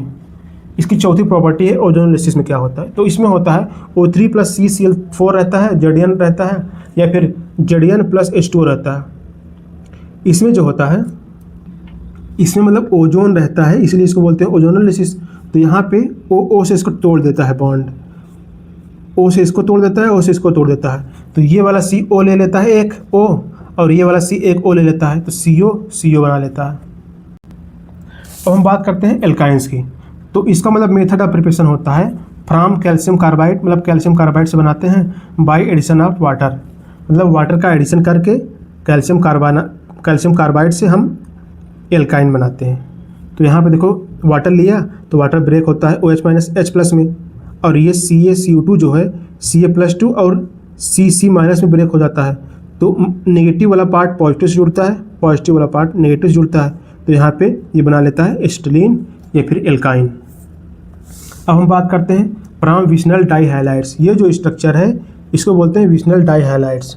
तो इससे बनाते हैं एल्कीन। तो इससे कैसे बनाते हैं, इसमें लेते हैं एल्कोहलिक KOH और NaNH2। तो यहाँ पे तो इसमें जो है दोनों हाइलाइट मतलब रिमूव हो जाते हैं, तो यहाँ पे 3 बॉन्ड आ जाता है, ट्रिपल बॉन्ड आ जाता है, ये बना लेता है एल्काइंस। अब हम बात करते हैं एल्काइंस की केमिकल प्रॉपर्टीज़ की। तो इसकी जो पहली property acidic character of alkyne. तो मतलब एल्काइन में वो ज़्यादा एसिडिक होता है जहाँ से मतलब जिस कार्बन से हाइड्रोजन निकलना बहुत आसान होता है। देखो यहाँ पे 3 एग्जांपल दिया है, तो यहाँ पे सबसे ज़्यादा मतलब आसानी से हाइड्रोजन निकल सकता है, तो ये सबसे ज़्यादा एसिडिक होता है। और ये देखो यहाँ पे एल्किल ग्रुप जुड़ गया, फिर यहाँ पे ये वाला निकल सकता है आसानी से, लेकिन इसमें से बहुत टाइम मतलब आसानी से नहीं निकल सकता है, तो इसीलिए इसके बाद ये वाला एसिडिक होगा, फिर सबसे कम होगा ये वाला एसिडिक, क्योंकि यहाँ से हाइड्रोजन निकालना सबसे मुश्किल होगा। अब हम बात करते हैं एडिशन ऑफ डाई हाइड्रोजन। तो केमिकल प्रॉपर्टीज में अगर हम मतलब एल्काइन में डाइहाइड्रोजन का एडिशन करते हैं तो क्या होता है। तो यहाँ पे जो ट्रिपल बॉन्ड है ये ब्रेक होता है और यहाँ पे H2 लग जाता है, फिर ये बना लेता है एल्केन। अब हम बात करते हैं तीसरी प्रॉपर्टी की। तो इसकी तीसरी प्रॉपर्टी है एडिशन ऑफ हाइड्रोजन। तो यहाँ पे एल्काइन में हाइड्रोजन का एडिशन करते हैं CCl4 की प्रेजेंस में, तो यहाँ पे ट्रिपल बॉन्ड ब्रेक हो जाता है और मतलब एक कार्बन पे दोनों साइड हाइड्रोजन लग जाता है, इस पे भी दोनों साइड हाइड्रोजन लग जाता है, तो ये बना लेता है टेट्रा हाइलाइड फॉर्म। अब हम बात करते हैं next chapter haloalkanes and haloarenes की। तो पहले हम बात करते हैं हेलो एल्केन्स की, मतलब हाइड्रोजन और एल्केन मिलकर हेलो एल्केन्स बनाते हैं। तो इसका मेथड ऑफ प्रिपरेशन क्या है। तो पहले हम एल्कोहल से बनाते हैं, तो reaction with HX and ZnCl2, मतलब कि एल्कोहल में HX और ZnCl2 से रिएक्शन करवाते हैं। तो यहाँ से ROH जो है O जो है यहाँ से ये अपना लोन पेयर इसको देता है, फिर ये लोन पेयर देता है, फिर ये जो है H+ इससे जुड़ता है, फिर यहाँ से H2 ये बन के मतलब H2 बाहर निकल जाता है, वाटर रिमूव हो जाता है, तो ये बचता है R+, यहाँ वैकेंट ऑर्बिटल बन जाता है। तो इसका अरेंजमेंट की मतलब री अरेंजमेंट की हेल्प से यहाँ पे मतलब हम हेलो एल्केन बना लेते हैं। अब हम बात करते हैं रिएक्शन विद PCl5, मतलब कि एल्कोहल की PCl5 से हम रिएक्शन करवाते हैं तो क्या होता है। देखो एल्कोहल था यहाँ पे ROH, अब यहाँ PCl5 था, इसको ब्रेक कर दिया PCl3 और ClCl में, तो यहाँ पे ब्रेक करता है तो यहाँ पे HCl निकल जाता है, RCl निकल जाता है और O जो है वो PCl3 से ऐड हो जाता है, तो यहाँ पे RCl बन जाता है, फिर POCl3 बन जाता है, फिर इधर HCl बन जाता है। RCl जो है यही हमको बनाना था, ये हेलो एल्केन बन जाता है। अब हम बात करते हैं डार्जन्स रिएक्शन की। ये जो होता है ये best method of preparation of halo alkane होता है। क्यों बेस्ट होता है, क्योंकि ये मतलब CO2 और HCl मतलब गैस बनाती है और गैस जो बनकर उड़ जाती है, तो मतलब प्योर RCl मतलब मिल जाते हैं हमको, इसीलिए इसको बोलते हैं बेस्ट मेथड। तो देखो यहाँ से एल्कोहल था, यहाँ पर मतलब डार्जन्स रिएक्शन में ClSOCl लेते हैं, मतलब SOCl2 लेते हैं, तो यहाँ पे R और Cl ये ब्रेक होते हैं तो RCl जुड़ जाते हैं, ये HCl जुड़ जाते हैं और ये SO2 जुड़ जाता है। तो ये जुड़ने के बाद बनाते हैं RCl, फिर ये जुड़ने के बाद बनाते हैं SO2, फिर ये जुड़ने के बाद बनाते हैं HCl। ये दोनों जो है उड़ जाते हैं गैस में बन के, तो यही बच जाता है RCl, तो ये हो जाता है हेलो एल्केन। अब हम बात करते हैं दूसरे मेथड की, फ्रॉम हाइड्रोकार्बन, मतलब हाइड्रोकार्बन से हम बनाते हैं हेलो एल्केन्स। तो from alkane by free radical halogenation, मतलब एल्केन से हम फ्री रेडिकल हैलोजिनेशन की मदद हेल्प से हम बनाते हैं हेलो एल्केन्स। तीसरा जो रिएक्शन है ये होता है हाइड्रोजन एक्सचेंज। ये जो होता है शॉर्ट रिएक्शन होता है, इसमें RX से बन जाता है RF, एल्किल फ्लोराइड बन जाता है।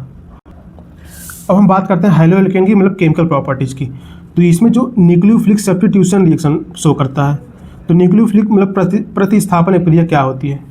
तो पहले हम समझ लेते हैं न्यूक्लियोफाइल क्या होता है। तो न्यूक्लियोफाइल को आप ब्रेक करोगे तो न्यूक्लियो का मतलब होता है पॉजिटिव न्यूक्लियस, फाइल का मतलब होता है लविंग, दैट इज वो स्पीसीज जो पॉजिटिव सेंटर की ओर अट्रैक्ट होती हैं, मतलब कि न्यूक्लियोफाइल इलेक्ट्रॉन रिच होते हैं। इससे example OH-, Cl-, NH3, Cn-, I-, ये सब न्यूक्लियोफिलिक ग्रुप हैं, मतलब न्यूक्लियोफाइल हैं। अब हम बात करते हैं न्यूक्लियोफिलिक सब्स्टिट्यूशन रिएक्शन, वह रिएक्शन जिसमें न्यूक्लियोफाइल या फिर हाइड्रोजन को रिप्लेस कर देता है। तो जैसे यहाँ पे एग्जांपल दिया था OH-, तो ये न्यूक्लियोफाइल है, ये मतलब Cl को मतलब अटैक करके इसको रिमूव कर देता है। तो यहाँ पे CH3OH मतलब ये जाके OH यहाँ पे जुड़ जाता है और Cl को निकाल देता है, तो यहाँ पे Cl को रिमूव कर दिया, तो मतलब कि न्यूक्लियोफाइल OH- ने हाइड्रोजन को रिप्लेस कर दिया। अब हम बात करते हैं types of nucleophilic substitution reaction. तो न्यूक्लियोफिलिक मतलब इसके टाइप्स होते हैं SN1 reaction, SN2 reaction. SN1 का फुल फॉर्म होता है uni molecular substitution reaction, SN2 का फुल फॉर्म होता है दो है मतलब by molecular nucleophilic substitution reaction. यहाँ पे देखो एक ट्रिक से आप समझ सकते हो, SN1 रिएक्शन है लेकिन यहाँ पे एक है, लेकिन ये जो रिएक्शन होती है SN1 ये 2 स्टेप में होती है। देखो इसमें दो है लेकिन ये होती है सिर्फ एक स्टेप में, सिंगल स्टेप में होती है। अब SN1 का मतलब काम करने का तरीका क्या होता है, ये 2 स्टेप में होती है। पहले स्टेप में मतलब पुराना ग्रुप खुद निकल जाता है और कार्बोकैटायन की नाम की जगह छोड़ जाता है। देखो यहाँ पे मतलब पहले स्टेप में RX रहता है, फिर पुराना ग्रुप खुद निकल जाता है, फिर मतलब खुद ब्रेक हो जाता है, फिर दूसरे स्टेप पे नया न्यूक्लियोफाइल उस खाली जगह आकर जुड़ जाता है। देखो यहाँ पे X निकल गया था, यहाँ पे एक वैकेंट ऑर्बिटल बन गया था, तो यहाँ पे दूसरा न्यूक्लियोफाइल आता है, फिर यहाँ पे जुड़ जाता है। तो यही होता है SN1 रिएक्शन। ये मतलब फर्स्ट स्टेप है, ये सेकंड स्टेप पे है, मतलब 2 स्टेप में होती है। अब हम बात करते हैं SN2 रिएक्शन की। तो इसका काम करने का जो तरीका होता है, ये केवल एक ही स्टेप में होती है। इसमें नया न्यूक्लियोफाइल पीछे से धक्का देता है। देखो यहाँ पे न्यूक्लियोफाइल है, इसको पीछे से धक्का देता है, तो मतलब इसमें नया न्यूक्लियोफाइल पीछे से धक्का देता है और उसी समय पुराना ग्रुप आगे निकल जाता है। ये देखो यहाँ पे ये हाइड्रोजन है निकल जाता है। ये जो होता है कॉमन इन प्राइमरी हैलोअल्केन में कॉमन होता है। न्यूक्लियोफाइल ये अटैक फ्रॉम बैक साइड, पीछे से अटैक करता है। अब हम बात करते हैं SN1 रिएक्शन या फिर SN2 रिएक्शन में डिफरेंस क्या होता है। इसकी जो रिएक्टिविटी ऑर्डर होती है 3 डिग्री, 2 डिग्री, 1 डिग्री में, मतलब 3 डिग्री ज़्यादा रिएक्टिव होता है। और इसमें जो होता है उल्टा होता है, 1 डिग्री से 2 डिग्री, 3 डिग्री, यहाँ पे 1 डिग्री ज़्यादा रिएक्टिव होती है। और ये जो SN1 रिएक्शन होता है, इसीलिए मतलब ये ज़्यादा रिएक्टिव होती है, इसीलिए 3 डिग्री में ज़्यादा मतलब कॉमन होता है। और ये SN2 जो होता है वो मतलब कॉमन इन प्राइमरी हैलोअल्केन में ज़्यादा कॉमन होता है। और SN1 जो है वो मतलब इसका जो न्यूक्लियोफाइल होता है वो वीक होता है, और SN2 का जो न्यूक्लियोफाइल होता है स्ट्रॉन्ग न्यूक्लियोफाइल होता है। और SN1 का जो लिविंग ग्रुप होता है वो मतलब क्लोरीन, क्लोरीन, ब्रोमीन, आयोडीन, ये मतलब इस तरीके से ऑर्डर शो करता है। और इसी तरीके से SN2 में भी होता है। अब हम बात करते हैं next chapter Grignard reagent. Next chapter या नेक्स्ट टॉपिक मान लो इसको। तो मेथड ऑफ प्रिपरेशन, इसको मतलब कैसे बनाते हैं। तो ग्रिग्नार्ड रिएजेंट होता है, इसे RMgX डिनोट करते हैं। तो इसको कैसे बनाते हैं, जैसे एल्किल हैलाइड है, तो एल्किल हैलाइड मतलब इसमें मैग्नीशियम और ड्राई ईथर की प्रेजेंस में ये बनाता है RMgX बना लेता है। ये Mg इसमें ऐड हो जाता है तो ग्रिग्नार्ड रिएजेंट बन जाता है। अब इसकी प्रॉपर्टी क्या होती है ग्रिग्नार्ड रिएजेंट की, तो ये जो होता है एसिड बेस रिएक्शन करता है, जैसे RMgX है तो यहाँ पे H+ ये एसिड तक काम करता है, तो R- और H+ ऐड हो जाता है, ये तो बना लेता है, एल्केन बना लेता है। अब रिएक्शन में जब CO2 से मतलब रिएक्शन करता है RMgX, तो CO2 से रिएक्शन करता है, तो इसका बॉन्ड जब ब्रेक होता है तो यहाँ पे माइनस आ जाता है, तो यहाँ पे प्लस आ जाता है, तो यहाँ पे RCOO मतलब यहाँ पे ऐड हो जाता है MgS में, फिर H+ की प्रेजेंस में ये बना लेता है RCAAH। अब हम बात करते हैं हैलो एरिन्स की। हैलो एरिन्स का मतलब इसमें हाइड्रोजन ग्रुप, और एरिन्स का मतलब एरोमेटिक हाइड्रोकार्बन जुड़ा होता है। एरोमेटिक मतलब जैसे बेंजीन है, तो बेंजीन के ऊपर अगर X जुड़ा है तो ये हो जाएगा हैलो एरिन्स। तो इसका मेथड ऑफ प्रिपरेशन क्या है, तो इसमें पहला मेथड है from hydrocarbon by electrophilic substitution reaction. तो ये हाइड्रोकार्बन है, देखो इलेक्ट्रोफिलिक सब्स्टिट्यूशन रिएक्शन की हेल्प से हम मतलब हैलो एरिन्स बना लेते हैं। तो यहाँ पे Cl जो है ये इलेक्ट्रोफाइल है, तो यहाँ पे अटैक करती है, तो यहाँ पे एक Cl यहाँ पे जुड़ती है और एक पैरा पे जुड़ती है। जो पैरा वाली होती है ज़्यादा स्टेबल होती है, इसलिए मेजर होता है। अब हम बात करते हैं दूसरे मेथड की, from amines by Sandmeyer reaction. तो यहाँ पे देखो पीएच जो होता है वो बेंजीन होता है, यहाँ पे NH2 जुड़ा है इसमें, तो NaNO2 प्लस HCl की हेल्प से ये मतलब सैंडमेयर का रिएजेंट है, तो इसकी हेल्प से बनता है पहले PHN2Cl बनता है, N2 माइनस Cl -1 माइनस बनता है, तो उसके बाद CO2Cl2 आता है, मतलब नेक्स्ट रिएजेंट आता है ये, फिर उसके बाद बना लेता है PHBr, ये बन जाता है हैलो एरिन्स। तो इसको इस तरीके से लिख सकते हो, बेंजीन और उसमें ब्रोमीन लगा सकते हो, ये हो जाएगा हैलो एरिन्स। अब हम बात करते हैं next chapter alcohol, phenol and ether की। तो एल्कोहल हम कैसे बना सकते हैं, इसको बनाते हैं एल्कीन से।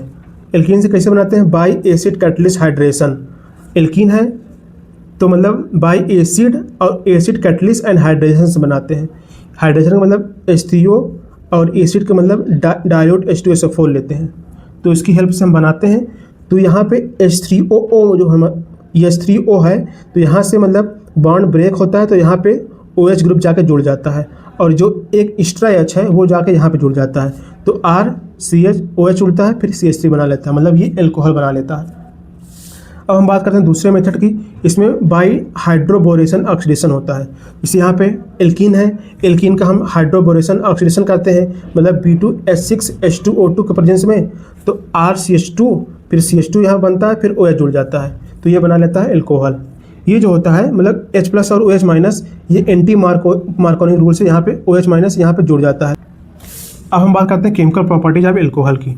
तो ये जो होता है एसिडिटी ऑफ एल्कोहल, पहला प्रॉपर्टी एसिडिटी ऑफ एल्कोहल, तो यहाँ पे ROH है, फिर आयोज ब्रेक होता है RO माइनस पे, फिर H+ है, मतलब एसिडिक नेचर का होता है, इसीलिए ये H+ रिमूव हो जाता है इसमें से।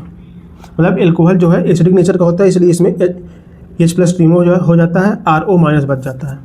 अब दूसरी प्रॉपर्टी है रिएक्शन विथ जब PX3 करता है, तो इसे एल्कोहल है, 3 एल्कोहल है, यहाँ PX3 जब ऐड होता है, जब रिएक्शन करता है इससे, तो OH OH OH और P ये दोनों बाहर निकल जाते हैं, तो बना लेते हैं H3PO3, और उसके बाद R और X जो ऐड होकर बना लेते हैं RX। तीसरी प्रॉपर्टी है अल्कोहल की डिहाइड्रेशन जब करते हैं इसमें ROH में डिहाइड्रेशन करते हैं तो ये बना लेता है एल्कीन। डिहाइड्रेशन का मतलब इसमें H आके जुड़ता है ये मतलब OH में, तो यहाँ पे OH2 मतलब H2O जो है वो बाहर निकल जाता है, पानी निकल जाता है, इसीलिए इसको बोलते हैं डिहाइड्रेशन। तो पानी निकल जाता है तो बना लेता है एल्कीन। अब हम बात करते हैं फिनॉल की।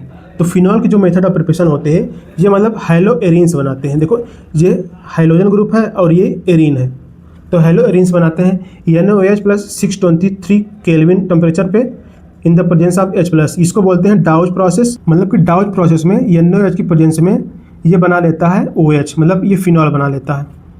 अब हम बात करते हैं सेकंड मेथड की। तो फ्रॉम बेंजीन सल्फोनिक एसिड, तो इसमें PHSO3H रहता है, तो NaOH और EH+ ये जो होता है NaOH इससे फ्यूज करता है, फ्यूज करके बना लेता है PHOH। PHOH को इस तरीके से लिख सकते हो, ये मतलब फिनॉल बना लेता है। अब हम बात करते हैं क्यूमीन से। जब हम क्यूमीन्स बनाते हैं, देखो ये क्यूमीन का स्ट्रक्चर दिया है, इसमें ऑक्सीजन और जब ऑक्सीजन से रिएक्शन करता है और सनलाइट की प्रेजेंस में जब रिएक्शन करता है, तो यहाँ पे O2 जो है यहाँ पे जाके ऐड होता है, तो यहाँ पे O और O जो है मतलब हाइड्रोजन से मिलकर OH बनाता है। उसके बाद ये OH जो है यहाँ पे जाके ऐड हो जाता है, तो बना लेता है फिनॉल, और यहाँ पे ये कीटोन बाहर निकल जाता है। अब हम बात करते हैं ईथर की, मतलब ROR। इसका जो प्रिपरेशन ऑफ मेथड होता है, यहाँ पे मतलब बाय डिहाइड्रेशन ऑफ एल्कोहल का डिहाइड्रेशन करते हैं तो यहाँ पे ईथर बन जाता है। मतलब कंसनट्रेशन H2SO4 और 413 मतलब 413 केल्विन पे हम जब मतलब डिहाइड्रेशन करते हैं तो यहाँ पे ईथर बना लेता है। यहाँ पे मतलब ईथर कैसे बनाता है, जैसे ये है तो यहाँ पे डबल प्रोडक्ट जुड़ता है, यहाँ पे मतलब H2O बाहर निकलता है, यहाँ पे तो H2O बाहर निकलता है, एक मतलब ऑक्सीजन बच जाता है, तो यहाँ पे ईथर बना लेता है। अब हम बात करते हैं विलियमसन ईथर सिंथेसिस की। तो इसमें जो होता है, इसमें RONA जो होता है, मतलब इसमें जो नेगेटिव वाला पार्ट होता है ये RX पे अटैक करता है और ये EX को रिमूव कर देता है। EX को रिमूव करता है तो RO के साथ R जुड़ जाता है, तो ये बना लेता है ईथर। अब हम बात करते हैं ईथर की मतलब केमिकल प्रॉपर्टी की। तो इसकी प्रॉपर्टी होती है रिएक्शन विथ एक्सेस, मतलब हाइड्रोजन हाइलाइट जब रिएक्शन करता है तो मतलब ये जो ईथर है, जैसे ये ईथर दिया है, तो ये मतलब एक्सेस मतलब हाइड्रोजन हाइलाइट से रिएक्शन करता है तो ये बना लेता है फिनॉल। H इसको ब्रेक करता है, O से हाइड्रोजन जुड़ता है, CH3 से X जुड़ जाता है, तो CH3X निकल जाता है और HO से जुड़ के ये बना लेता है फिनॉल। अब हम बात करते हैं नेक्स्ट चैप्टर बायोमॉलिक्यूल्स की। तो मतलब chemical compound present in leaving group, जो केमिकल कंपाउंड मतलब लिविंग ग्रुप में प्रेजेंट होता है वही उसी को बोलते हैं बायोमॉलिक्यूल। तो इसमें हम बात करते हैं कार्बोहाइड्रेट की। तो ये जो होता है compound made of carbon, hydrogen and oxygen से मिलकर बना होता है कार्बोहाइड्रेट। इसका जो जनरल फार्मूला होता है CX फिर H2O का होल Y, इसका मतलब जनरल फार्मूला है। अगर यहाँ पे मतलब नंबर पुट करते हो तो ये मतलब कार्बोहाइड्रेट में कन्वर्ट हो जाता है। जैसे हम यहाँ पे EX बराबर 6 रखते हैं तो C6 और Y बराबर 6 रखते हैं तो ये C6H12O6 बन जाता है, ये ग्लूकोज बना लेगा। अब हम बात करते हैं जैसे द कार्बोहाइड्रेट में be defined as optically active polyhydroxy aldehyde और कीटोन और the compound which produce such units of hydrolysis और some of carbohydrate which are sweet in taste are called sugar, जो मतलब मीठे लगते हैं वो शुगर होते हैं। अब हम बात करते हैं क्लासिफिकेशन ऑफ कार्बोहाइड्रेट्स की। ये बेस्ड ऑन हाइड्रोलिसिस के बेस पे हम ये मतलब कार्बोहाइड्रेट को क्लासीफाई कर रहे हैं। तो इसके बेस पे क्लासिफिकेशन होता है इसका मोनोसेक्राइड, ओलिगोसेक्राइड, डाइसेक्राइड और पॉलीसेक्राइड। तो मोनोसेक्राइड जो होता है it is does not hydrolyse further, ये मतलब इसके बाद जो है हाइड्रोलाइज नहीं होता है। जैसे ग्लूकोज है, फ्रक्टोज है, गैलेक्टोज है, तो इसके बाद हाइड्रोलाइज नहीं होगा, ये मतलब सिंपलेस्ट होता है। अब ओलिगोसेक्राइड की बात करते हैं तो इट इज प्रोड्यूस्ड 2 से 10 मोनोसेक्राइड यूनिट्स ऑन हाइड्रोलिसिस, मतलब कि इट इज प्रोड्यूसर 2 से 10 तक मतलब मोनोसेक्राइड यूनिट प्रोड्यूस करता है हाइड्रोलिसिस करने पे। और डाइसेकेराइड जो होता है ये 2 यूनिट ऑफ मोनोसेकेराइड मतलब प्रोड्यूस करता है हाइड्रोलिसिस करने पे, जैसे सुक्रोज, माल्टोज, लैक्टोज। जैसे हम माल्टोज को अगर हम हाइड्रोलिसिस करते हैं तो ये बनाता है ग्लूकोज प्लस ग्लूकोज, मतलब 2 यूनिट मॉलिक्यूल को। अब हम बात करते हैं पॉलीसेकेराइड की।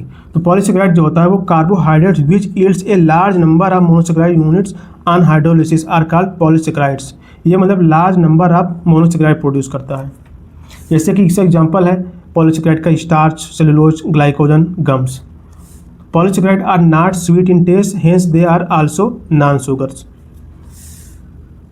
अब हम बात करते हैं carbohydrate sugar classification according to reducing and non reducing के बेस पे, मतलब कार्बोहाइड्रेट को क्लासीफाई करते हैं। तो इसमें 2 टाइप आते हैं, एक रिड्यूसिंग शुगर आता है, एक नॉन रिड्यूसिंग शुगर आता है। रिड्यूसिंग शुगर जो होता है ये Fehling solution and Benedict solution को रिड्यूस कर सकता है, इसीलिए इसको रिड्यूसिंग शुगर बोलते हैं। और नॉन रिड्यूसिंग शुगर जो होता है ये शुगर बेनेडिक्ट या फेलिंग एजेंट को रिड्यूस नहीं कर सकता है, इसीलिए इसको बोलते हैं नॉन रिड्यूसिंग शुगर। तो रिड्यूसिंग शुगर में एग्जाम्पल आता है glucose, fructose, galactose, lactose, maltose.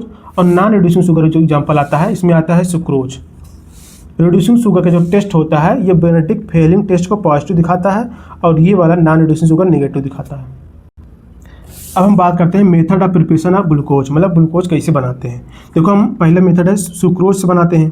तो ये देखें C12H22O11 ये केन शुगर या फिर सुक्रोज है।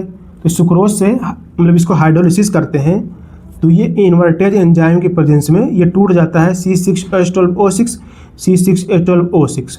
तो ये ग्लूकोज प्लस फ्रक्टोज में टूट जाता है, मतलब कि ग्लूकोज बन जाता है इससे।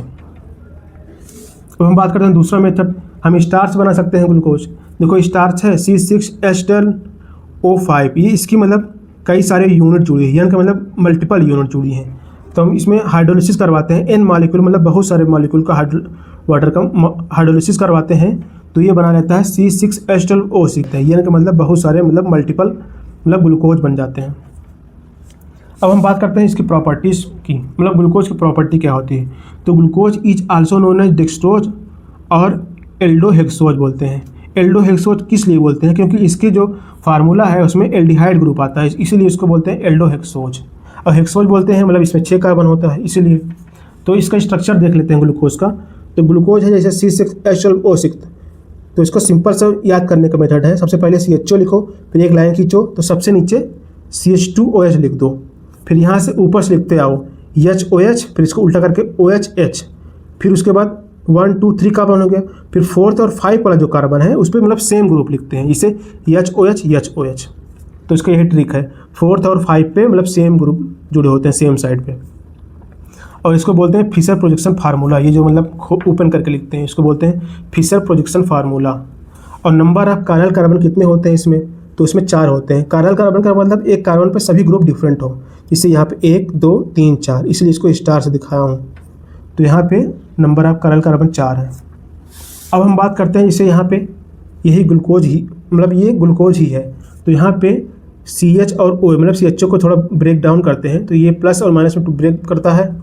और यहाँ पे जो 5वें नंबर पे मतलब जो OH है, तो मतलब ये जो 5वें नंबर वाला OH है ये भी ब्रेक होता है O- और H प्लस में। तो ये वाला CHO मतलब और ये OH ये आपस में मतलब रिएक्शन करते हैं, रिएक्शन करने के बाद इस तरीके से साइकिल टाइप बनाते हैं। तो जो लेफ्ट वाला ग्रुप है ये लेफ्ट वाला ऊपर जाता है और राइट वाला जो ग्रुप है ये मतलब नीचे की तरफ जुड़ता है। फिर यहाँ से HOH, फिर OH H, फिर HOH, फिर CH2OH, फिर H। तो यहाँ से एक एल्फा बनता है, मतलब अल्फा D प्लस ग्लूकोपाइरेनोज, फिर दूसरा बनता है बीटा D प्लस ग्लूकोपाइरेनोज।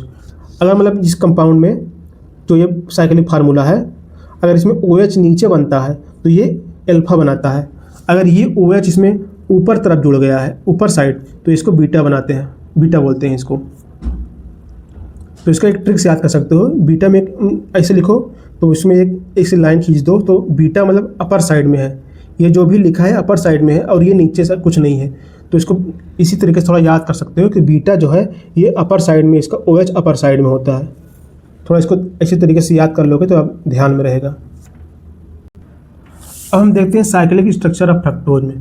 तो फ्रक्टोज में यहाँ पे CH2OH रहता है, फिर दूसरे कार्बन जो होता है वो उसमें कीटो ग्रुप जुड़ा होता है, फिर उसके बाद OH HOH, ये दोनों मतलब ग्लूकोज की तरह सेम ही रहता है ये तीनों। यहाँ पे सिर्फ CO ग्रुप आ जाता है। अब हम बात करते हैं difference between amylose and amylopectin. ये थोड़ा इंपॉर्टेंट है इसलिए मैं इसको करवा रहा हूँ। एमाइलेज और एमाइलोपेक्टिन। एमाइलेज जो होता है वो लीनियर पॉलीमर होता है, ये ब्रांच्ड पॉलीमर होता है।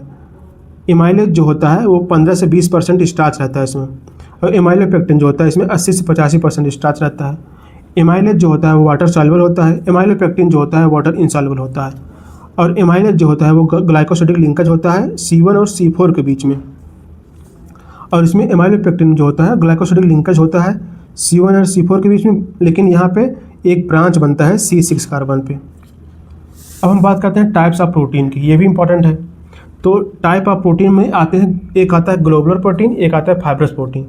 तो ग्लोबुलर प्रोटीन में जो होता है ये fold into spherical 3D shape में फोल्ड होता है, और मतलब फाइब्रस प्रोटीन में ये लॉन्ग होता है या थिन होता है। अब ग्लोबुलर प्रोटीन की एग्जांपल है जैसे हीमोग्लोबिन, इंसुलिन, एंजाइम्स, एल्बुमिन्स। और फाइब्रस प्रोटीन में आते हैं कोलाजन। कोलाजन जो होता है वो स्किन में होता है, बोन में होता है। और क्रिएटिन जो होता है वो होता है मतलब हेयर में होता है, सिल्क में होता है। और मायोसिन जो होता है वो मतलब मसल में होता है। और ग्लोबुलर प्रोटीन जो होता है वो मतलब वाटर में सॉल्युबल होता है।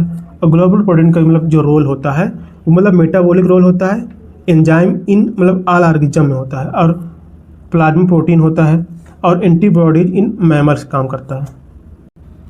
अब हम बात करते हैं न्यूक्लिक एसिड की। तो न्यूक्लिक एसिड में 2 पार्ट आते हैं, एक DNA आता है, एक RNA आता है। DNA होता है डीऑक्सीराइबोज न्यूक्लिक एसिड, RNA होता है राइबोज न्यूक्लिक एसिड। DNA जो होता है वो जेनेटिक मटेरियल इन मतलब ऑल लिविंग ऑर्गेनिज्म में जेनेटिक मटेरियल होता है, और RNA जो होता है ये मतलब प्रोटीन सिंथेसिस में हेल्प करता है। DNA मतलब इसमें नाइट्रोजन बेस होते हैं DNA में, एडेनिन, ग्वानिन, साइटोसिन, थायमिन। और RNA में मतलब जो नाइट्रोजन बेस होते हैं इसमें होता है एडेनिन, ग्वानिन, साइटोसिन, इसमें थायमिन की जगह होता है यूरेसिल RNA में। अब हम बात करते हैं नाइट्रोजन बेस की। तो नाइट्रोजन बेस जो होता है वो 2 टाइप का होता है, एक प्यूरिन होता है, एक पिरिमिडिन होता है। प्यूरिन में होता है एडेनिन, ग्वानिन, मतलब इसमें ये डबल रिंग होता है, नाम छोटा है लेकिन इसमें डबल रिंग होता है। इसका नाम थोड़ा बड़ा है लेकिन इसमें सिंगल रिंग ही होती है। और पिरिमिडिन में आते हैं साइटोसिन, थायमिन, यूरेसिल। अब हम बात करते हैं न्यूक्लियोसाइड। तो न्यूक्लियोसाइड में मतलब शुगर और नाइट्रोजन बेस जब जुड़ जाते हैं तो उसको बोलते हैं न्यूक्लियोसाइड। और न्यूक्लियोटाइड में क्या होता है, इसमें शुगर, नाइट्रोजन बेस और फास्फेट, मतलब ये फास्फेट एक्स्ट्रा ग्रुप जुड़ता है तो उसको बोलते हैं न्यूक्लियोटाइड। इसको टाइड से याद कर सकते हो, T से 3 मतलब 3 ग्रुप जुड़े होते हैं, शुगर, नाइट्रोजन बेस, फास्फेट। अब हम बात करते हैं शुगर की। तो शुगर जो होता है मतलब 5 कार्बन का होता है, इसको बोलते हैं एल्डोज। और इसमें मतलब फार्मूला होता है C5H10O5, ये मतलब राइबोज का फार्मूला है। इसमें मतलब CHO ग्रुप जुड़ा होता है इसीलिए इसको बोलते हैं एल्डोज। ये एल्डिहाइड ग्रुप होता है इसीलिए इसको बोलते हैं एल्डोज। अब इसको देखो राइबोज का मतलब इस तरीके से साइकिल बना के लिखते हैं, वो लिखते हैं यहाँ पे HOH, फिर HOH, HOH, CH2H, नीचे H। तो यहाँ पे जो दूसरे नंबर पे कार्बन है, अगर यहाँ पे OH है नीचे की तरफ तो ये मतलब राइबोज का फार्मूला है। अगर जैसे ई 4 कार्बन मतलब कि 4 कार्बन की रिंग है और 1 ऑक्सीजन है तो ये फ्यूरॉन रिंग है, इसको बोलेंगे फ्यूरॉन रिंग। अगर यहाँ पे ये रिंग है और यहाँ पे ऑक्सीजन और H हाइड्रोजन है यहाँ पे, और यहाँ पे ऑक्सीजन नहीं है मतलब ऑक्सीजन रिमूव हो गया है। तो दोस्तों आज हम इस वीडियो में सारे इंपॉर्टेंट नेम रिएक्शन करने वाले हैं, एकदम आसान भाषा में आपको समझा दूंगा, अच्छे से समझ में आ जाएगा। तो ये इसमें 3 रिएक्शन है, जैसे वुड्ज फिटिक। ये तीनों रिएक्शन जो होती हैं सिमिलर होती हैं, तीनों का रीजन सेम होता है, सोडियम डाईईथर, सोडियम डाईईथर, सोडियम डाईईथर। अब आते हैं पहले रिएक्शन पे, वुड्ज पे। तो इसमें 2 हेलो एल्केन लेते हैं और सोडियम डाईईथर के प्रेजेंस में ये बनाता है एल्केन और सोडियम हाइलाइड। और दूसरे रिएक्शन में फिटिंग में इसमें 2 हेलो एरिन लेते हैं और सोडियम डाईईथर के प्रेजेंस में ये 2 साइकिल बनाता है और सोडियम हाइलाइड बनाता है। अब वुड्स फिटिंग में 1 हेलो एल्केन लेते हैं, 1 हेलो एरिन लेते हैं और सोडियम डाईईथर के प्रेजेंस में ये एल्किल और ये साइकिल वाला ग्रुप इस जुड़ जाता है और सोडियम हाइलाइड बनता है। इन तीनों रिएक्शन का रीजन सेम होता है, तीनों में सोडियम डाईईथर रहता है। इसमें लोग कंफ्यूज होते हैं मतलब कौन सा प्रोडक्ट बन रहा है, प्रोडक्ट में कंफ्यूजन रहता है। जो वुड्स में आर आर बनता है और फिटिंग में साइकिल बनता है। दो वुड्स फिटिंग में एक आर रहता है, एक साइकिल रहती है। तो इन तीनों रिएक्शन को एक ट्रिक से याद कर लेते हैं। जैसे वुड से वार में यूज होता है राइफल, तो इसमें प्रोडक्ट बनेगा आर आर। और फिटिंग में दो साइकिल रहता है, तो जो आदमी साइकिल चलाता है वो फिट रहता है, तो इसको ऐसे याद कर लेंगे। और इसमें दोनों हो जाएगा वुड्स फिटिंग, ये दोनों आ जाएगा प्रोडक्ट, एल्किल ग्रुप भी और ये साइकिल भी। अब आते हैं अगले रिएक्शन पे। इसमें 5 रिएक्शन है जो कि सिमिलर प्रोडक्ट बनाते हैं। इसमें एल्डिहाइड प्रोडक्ट बनता है सभी में। इसमें कि Gattermann Koch, Rosenmund reaction, Reimer Tiemann reaction, Etard reaction, Stephen reaction, ये 5 रिएक्शन में सभी में प्रोडक्ट एल्डिहाइड बनता है। अब आते हैं पहले रिएक्शन पे। तो इसकी पहली रिएक्शन है गाटरमैन कोच रिएक्शन। ये मतलब सभी प्रोडक्ट इसका एल्डिहाइड बनेगा। तो गाटरमैन कोच में बेंजीन रहता है COHCl के प्रेजेंस में और एनहाइड्रस AlCl3 के प्रेजेंस में बनाता है बेंजीन और CHO ग्रुप जुड़ जाता है। इसमें मतलब ये एल्डिहाइड बना देता है। इस रिएक्शन के नाम से और ये जो रीजन का नाम है मिलता जुलता है, इसी से इसको याद कर लेंगे। कोच यहाँ है, COH कोच यहाँ भी हो जा रहा है, तो इसी से याद कर लेंगे इसको। अब आते हैं दूसरे रिएक्शन पे। यह रोजनमूंड रिएक्शन। रोजनमूंड रिएक्शन भी इसका जो प्रोडक्ट है वो भी एल्डिहाइड बनाएगा।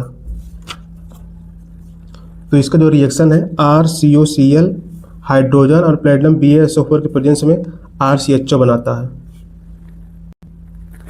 PDBaSO4 को बोलते हैं लिंडलार कैटलिस्ट। तो इसका ट्रिक है राहुल को कल रोज लैंड मतलब ज़मीन पर मिला।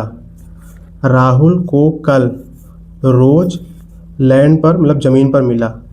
तो इससे आपको रोज से बन जाए कौन सा रिएक्शन है, रोजनमूंड, और राहुल को कल RCOCl और लैंडलार कैटलिस्ट पता चल जाएगा लैंड से। अब आते हैं तीसरे रिएक्शन पे। तीसरा रिएक्शन है रायमर-टैमन रिएक्शन। इस रिएक्शन का भी जो प्रोडक्ट बनेगा वो एल्डिहाइड बनेगा। तो इस रिएक्शन में फिनॉल KOH और क्लोरोफॉर्म से रिएक्शन करके सल्फरडिहाइड बनाता है। तो इसका ट्रिक है रायमर-टैमन 2 भाई थे, दोनों बहुत शराबी थे। जो भी मतलब नॉर्मल शराब उनको असर नहीं करती थी, तो इन दोनों ने क्या किया, शराब को क्लोरोफॉर्म में मिलाया। शराब को क्लोरोफॉर्म में मिलाने के बाद जो इसका नशा फिर बहुत काफ़ी दिन तक चला, मतलब सालों साल तक चला इसका नशा। तो इसका यही ट्रिक है, 2 भाई रायमर-टैमन शराब में क्लोरोफॉर्म मिलाकर पीते थे, जिससे उनका नशा साल भर रहता था। साल से याद कर लेंगे सल्फरडिहाइड। अब आता है नेक्स्ट रिएक्शन पे, इटार्ड रिएक्शन। इस रिएक्शन का भी जो प्रोडक्ट बनेगा वो उस मतलब एल्डिहाइड प्रोडक्ट बनाएगा।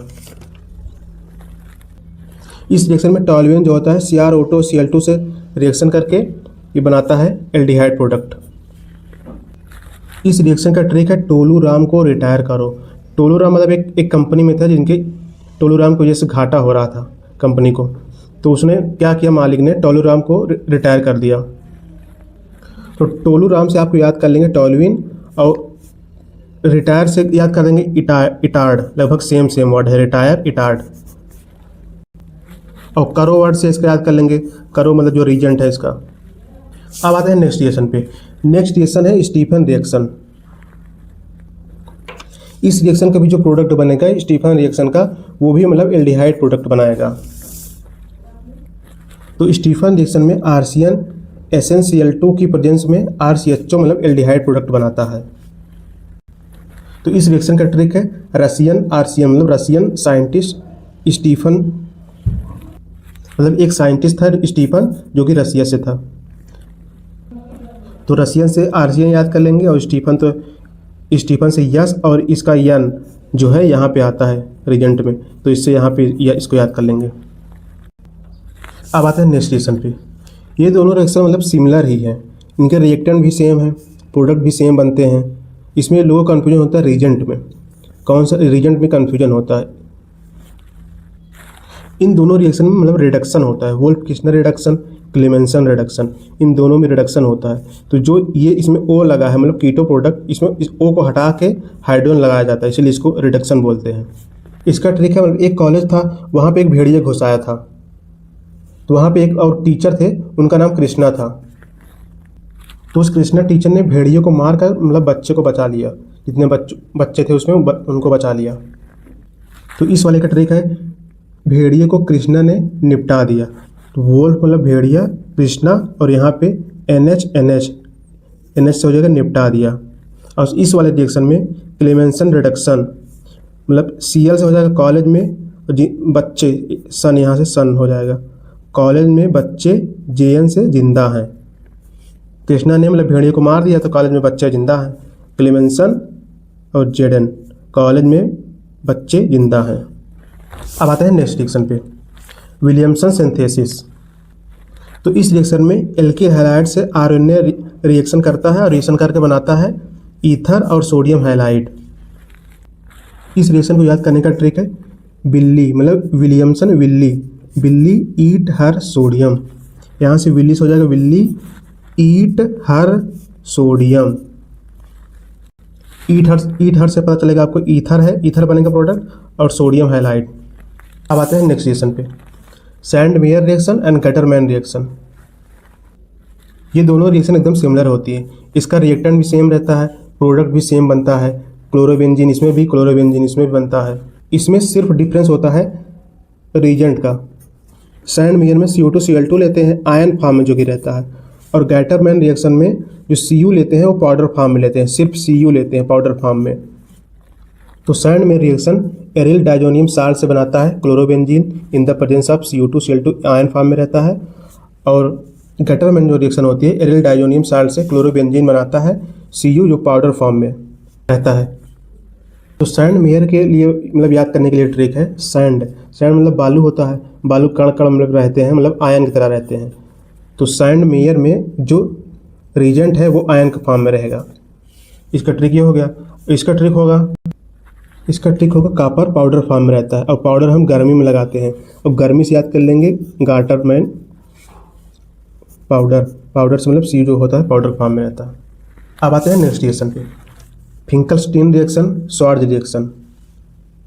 इन दोनों रिएक्शन में रिएक्टेंट जो होता है वो सेम रहता है, एल्किल हैलाइड। फिंकलस्टीन रिएक्शन में एल्किल हैलाइड जो है सोडियम आयोडाइड से रिएक्शन करके in the presence of dry acetone ये बनाता है एल्किल आयोडाइड। और श्वार्ज़ रिएक्शन में एल्किल हैलाइड जो होता है सिल्वर फ्लोराइड से मतलब मेटालिक फ्लोराइड से रिएक्शन करता है और एल्किल फ्लोराइड बनाता है। तो इन दोनों रिएक्शन के प्रोडक्ट में कन्फ्यूजन होता है, तो इसके लिए ट्रिक है, जैसे फिंकलस्टीन में आई आता है, एक दो बार आई आता है, तो इसे याद कर लेंगे आयोडीन, मतलब इसमें एल्किल हाइडाइड बनता है, एल्किल आयोडाइड।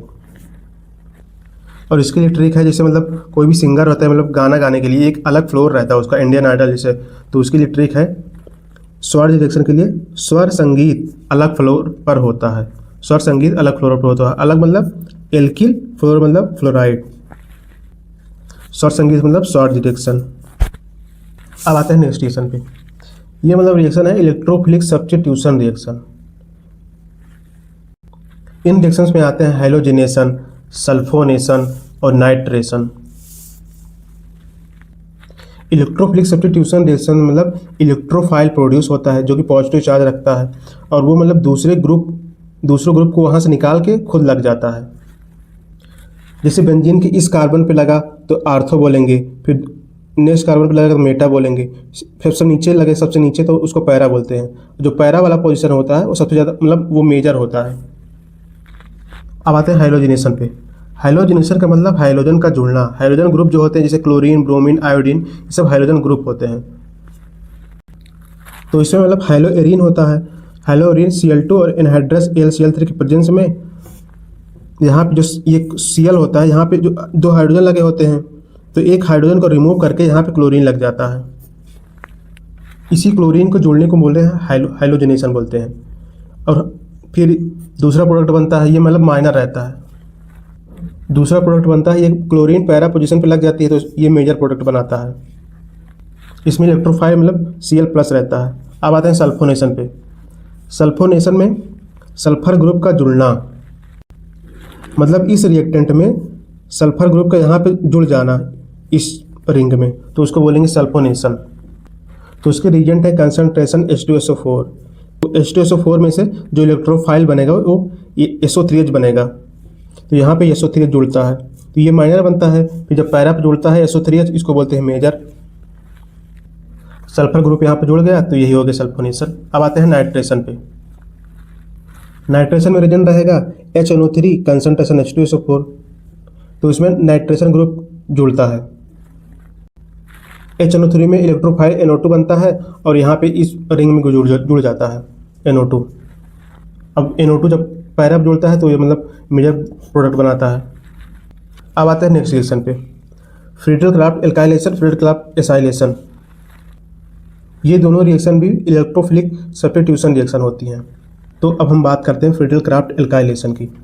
एल्काइलेशन का मतलब एल्किल ग्रुप का जुड़ना। ये जो रिंग है इसमें एल्किल ग्रुप का जुड़ जाना, ये हो गया एल्काइलेशन। इसके रिएजेंट है एनहाइड्रस AlCl3। यहाँ CH3 Cl में से CH3 प्लस और Cl माइनस ब्रेक होते हैं और जो CH3 होता है वो यहाँ के जाके जुड़ जाता है। और जब CH3 यहाँ पैरा पे जुड़ता है तो वो मेजर प्रोडक्ट बनाता है। अब आते हैं फ्रीडल क्राफ्ट एसाइलेशन पे। एसाइलेशन में इस रिंग में एसाइल ग्रुप जुड़ता है। एसाइल ग्रुप क्या होता है? RCO रहता है। तो फ्रीडल क्राफ्ट एसाइलेशन में हेलोएरिन से मतलब CH3COCl, इसको बोलते हैं एसिटिल क्लोराइड, तो रिएक्शन करता है in the presence of AlCl3, जो कि बनाता है रिंग में मतलब यही एसाइल ग्रुप जुड़ जाता है। और यही एसाइल ग्रुप जब पैरा पे जुड़ता है वो मेजर प्रोडक्ट बनाता है। अब आते हैं नेक्स्ट रिएक्शन पे। नेक्स्ट रिएक्शन है कपलिंग रिएक्शन। इस रिएक्शन का ट्रिक है, रिंग वाले कपल बनकर एक साथ रहना चाहते हैं, HCl को इसलिए निकाल देते हैं। देखो जब इस रिएक्शन में बेंजीन डाइजोनियम क्लोराइड फिनॉल से रिएक्शन करता है तो यहाँ पे HCl को रिमूव करके बना जाता है पैरा हाइड्रोक्सी एजोबेंजीन। अब HCl को निकालता कैसे है? अब यहाँ इस कार्बन पे 2 हाइड्रोजन रहते हैं जो कि दिखते नहीं हैं, तो यहाँ पे एक हाइड्रोजन यहाँ से इसको निकालता है और Cl को निकालता है तो HCl निकल जाता है। और 2 नाइट्रोजन यहाँ पे रहता है, 2 नाइट्रोजन यहाँ बॉन्ड बना लेता है N डबल बॉन्ड N से, तो कपलिंग रिएक्शन इसीलिए इसको बोलते हैं। और इसमें अगर यही बेंजीन डाइजोनियम क्लोराइड एनिलीन से रिएक्शन करती है तो HCl को रिमूव करके ये बनाती है पैरा अमीनो एजोबेंजीन। इसकी ही तरह ये भी हाइड्रोजन और HCl मतलब HCl रिमूव करके कपलिंग रिएक्शन बनाती है। इन रिएक्शन में मतलब जो बेंजीन रिंग होती है वो साथ साथ जुड़ जाती है, इसलिए इसको कपलिंग रिएक्शन बोला जाता है। अब आता है नेक्स्ट रिएक्शन पे। ये रिएक्शन है डीकार्बोक्सिलेशन कोल्बे इलेक्ट्रोलिसिस। लगभग सिमिलर रिएक्शन होती हैं। तो डीकार्बोक्सिलेशन में सोडियम एथनोएट RCOONA NaOH से रिएक्शन करता है in the presence of CaO मतलब क्विकलाइन इसको बोलते हैं, तो बनाता है RH मतलब एल्केन बनाता है और सोडियम कार्बोनेट Na2CO3 बनता है। इस रिएक्शन में ही RCOONA निकल जाता है और जो बचता है वही प्रोडक्ट बन जाता है। और इस रिएक्शन में कोल्बे इलेक्ट्रोलिसिस में इसमें भी COONA निकल जाता है और जो बचता है 2R यहाँ पे RR बना लेता है मतलब एल्केन। और इसमें अदर प्रोडक्ट बनते हैं जैसे CO2 NaOH हाइड्रोजन। तो इसमें पूछा जाता है एनोड पे क्या बनता है? इसमें एनोड पे कार्बन डाइऑक्साइड बनती है और कैथोड पे हाइड्रोजन बनती है। तो दोस्तों मुझे पूरी उम्मीद है कि ये वीडियो आपको जरूर पसंद आया होगा और आपकी पूरी ऑर्गेनिक केमिस्ट्री कम समय में रिवाइज हो गई होगी। अगर इस वीडियो से आपका रिस्पांस अच्छा आता है, मतलब लाइक्स वगैरह ठीक ठाक आते हैं, तो मैं अदर सब्जेक्ट का भी इसी तरह मतलब शॉर्ट नोट्स बना के रिवाइज करवा दूंगा। तो सभी लोग चैनल को सब्सक्राइब करके रखना। मिलते हैं नेक्स्ट वीडियो में। Thank you for watching. Bye.